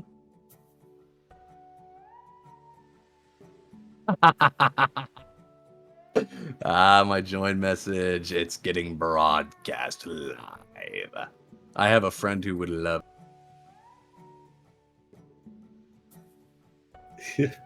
Okay. In all honesty, it's unfair. Hello, everybody. Hello, family. How are we all doing today? How do you guys feel? You just took home the gold for Torchlight Tango. How are you feeling? I feel amazing. Listen. I said this before. I said this before we were live. You look up in the sky. Every last one, a Fire Lord. We had the numbers advantage the whole time. It's just unfair to have even less. That is great to hear. I do have, before we even go any further with questions, I just need to know what made you guys coin the oven? What was going through your heads developing that? See, I'm gonna need to summon the Fire Lord here. You see, Barb was looking at this map, right? He was like, this exit looks mighty spawn campable. And I think him or one of the team members coined the term oven, because the moment we got cap and most of us were up, we need just 4 up to get it. We just immediately go in and we just light it up. It's an oven because it's a consolidated space that we are the metaphorical door, and we're also the gas and the lighter. We just burn them to death. Understandable. That is great that makes to sense. hear. I mean, we can say that the only room for counterplay would just be playing the resupply game and just trying to push your way out and brute force it. Well, you see, I'm gonna let you in on a little strategy. You see, the one thing we were scared about, right? All right. Well, Barb was scared. The rest of us were like, it's not my job to be scared. I'm like one of the main roamers on the team, right? My job is to be constantly balls to the wall, go in. If they're not holding that flank, I am behind them. They never see me coming, right? I forgot the question. He's monologuing. Okay. He's just so into it. It's the oven. You can't just not talk about the oven. Yeah. So, like, let's see. Let me try and remember a question. All right. Let's see here. Yeah, I still don't remember it. Say it again. Well, we are happy that it sounds like everyone on your team had a great time, especially with the oven. I do have another question. You guys excited for an upcoming event? Will you guys be participating? Can't give any details, of course, but would you be excited to participate a second time, or even any more? Oh, best believe we are coming in here. A little fun fact. You see, we are essentially alumni of the Festive Fisties team that won a while ago. Stocking stuffers. We are trying to become the goats, the champions of this league. That is great to hear. But talking stuff I, out is holy shit. We're not. We are of course gonna come for the next event. You already know that. I am looking, and it does appear that you are in order of the bottom. Champions of 2022 Festive Fisticuffs, champions of 2023 Man of War, and champions of 2023 One in the Chamber. 3 events back to back to back. Actually, Barb has 5. Okay. Okay. A lot of previous winners on your team, I see then. We are going for it. Well, we will. Sorry, we will be excited to see you guys again and see what else you guys have cooked up and what other stuff you got in under up your sleeves, up your Bro. flame retardant sleeves. Bro, listen. I got a new strategy that we're gonna develop for the next term. I don't even know what it is, but the moment it happens, I got you. Check this out. Okay, so I call it the casserole. I don't know what it's gonna be yet, but the name's already decided. He's already got a name. He doesn't even know what he's gonna do. That is great to hear. The next event, they're gonna come out swinging with the lasagna strategy or the casserole strategy. Exactly, Sorry, bro. Next strategy. I call it. Get close. You listen? I'm listening. I'm right here. I'm listening. Fanta, orange juice. Oh. Hopefully I will be there to cast it. I will be able to witness it with my own eyes. Absolutely. Yeah, hopefully. This was a great tournament. Barb was scared the entire time, but that's like his job. The rest of us, we just go. That is great to hear, though. I'm very happy that you guys had fun participating and taking home the gold and all the prizes, of course. Yeah. Yeah. Anything else to say, Zach?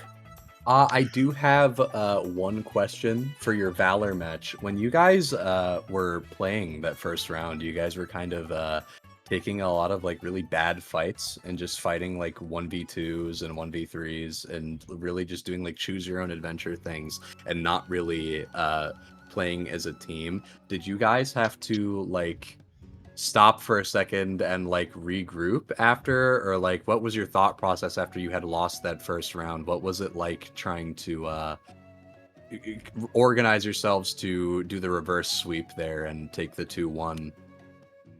So what happened there is that like we came in doing our like usual strategies that we usually do, right?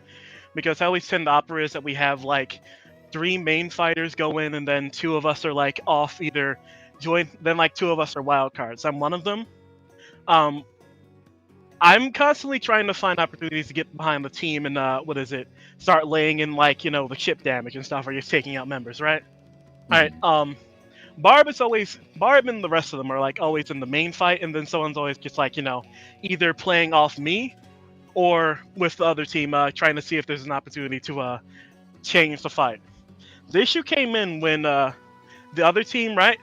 We were definitely expecting them to be good because they took down our rivals, the Crits cast. We were looking forward to find them in this finals, but they didn't make it. This was the team that took them down. So we're like, these guys must be good, but we didn't know how good. Turns out, every time I went for flanks, Hank's 2 or 3 of them would turn around and burn me to a crisp. It's whenever and that would just like leave us down really bad on like the main fights, because I didn't get the chance to lay in enough damage, right? Yeah, so, of course. So after that round, we said, okay. We know what they're doing. Like our usual strats don't work. We gotta change it up a bit. So Barb trusts me whenever I go. Barb trusts me to be a flank. Okay, I feel like I'm a pretty decent roamer, right? So he said, okay, listen, you do that, but I want you to focus on trying to like assist other teammates and stuff, right? All right. Whenever you see someone fighting, I can immediately go on them, and I want you to hold the flank more than just push it. So that's what I started doing, right? Our 2 flanks, we started just like holding that position a bit more and more. Whenever someone would flank us, everyone turned around and just burned them alive. All right, and so we did that the entire 2 rounds. You've seen how that went. They didn't get to touch that point once in that first round. In that second round, do you really call 10 seconds touching the point? I mean, I guess it depends on who you ask, but personally, I would call any point time touching the point. True. I wouldn't call it worth anything, my boy. I mean, So- I guess that's how you view it. But Listen, hey, I count time. I count time in 30-second intervals on TF2. If we get 30 seconds in, that's actually a time worth, having kept. If we're just trading it back and back, we're still like, at a time disadvantage. That's not worth anything. That's barely any value. That's negative, right? But them only getting to touch that point for about like 10 seconds, and we just come back and we're like, oh yes, thanks for keeping the plate warm. Get out of here. Okay, that's a new way to think about it. I never thought about it like that. Yes. That's how I always think about it. Well, it is great to see that you guys, after getting a little stumbling coming out the door, coming back and just readjusting your strategies, which unfortunately, not to say any names, of course, but some teams we unfortunately did not see them adjust on the fly, and unfortunately led them to an unfortunate loss. But it's great to see that you guys are able to change on the fly and just bounce back just like that. Barb is actually an amazing leader. I'm gonna be real with you. He is 100% goated. To hell and back, my boy. I realize member that team has their own sort of day that they do, who like here and there. We all specialize in something. We don't focus on strictly one thing. Yeah, we could all just constantly play as a unit, stay like, taking main fights just constantly, right? But that's not what we're all good at. We're all good at something a little bit different. So like that's what a real team is made out of. Not generalists, but specialists, Yeah. Of course. Well, that said, I do think we need to start wrapping things up here. I don't have any more questions. Do you? No, I believe that I've gotten everything I needed answered. But once again, it was a pleasure being able to talk to you and understand what you guys were thinking when you took home the win and took home that sweet gold and becoming the NA bracket champions of Torchlight Tango. Well then, roll credits. Congratulations. Congratulations.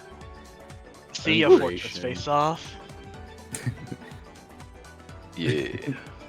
Well, that said, I think it's about time we head out here. It's been fun casting the Torchlight Tango event. I'd like to thank Fortress Faceoffs for letting me come over. I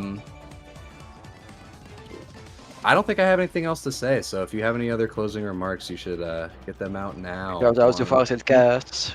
Okay. Shout out to Fireside Cast, great people over there. And shout out to Mikush for the event plugin and Mindset of Me for being able to host the servers. Wouldn't be here without you. Of course, I got a call out and I got a shout out. First of all, okay. Shout out to my mom, straight up. She was watching the first match. She was out here like, "Let's go, son." She asked her how she asked me how the tournament went today. She's like, I said we 2-0 straight, and she's like, "Dap me up." Secondly, a call out. Whoa. That's awesome. Gritscast. Hey, Gritscast. Call out. Hey, waiting for your next round. Ooh, Don't keep me waiting. Shade. shade thrown. When the next event comes up, these two teams will be going at it if they can. But with that, I believe that we are coming up on the last bits of Torchlight Tango. It was an excellent event, and of course, big shout out to everyone on the Fortress Face-Off teams. Every Fortress Face-Off team, everyone contributed. Everyone is amazing people, and we would all of us together, putting together, it would not work with one person missing. It would not work. So everyone on the team, shout out. And with that, I believe this is the end of Fortress Faceoff's 10th event, Torchlight Tango. It was amazing casting here with Zach. Very fortunate that I was given the opportunity to step up from producing and stand in front of the camera for this event. It was very fun, and I would hope in the future I'd be given the opportunity to do it once more. But with that, if you have anything else to say, Zach, I think that is it. Nothing else to say other than it's been fun. I hope to see you guys if I cast the next one. And yeah, bye-bye. See ya. Bye. This Bye-bye. was Torchlight Bye. Tango.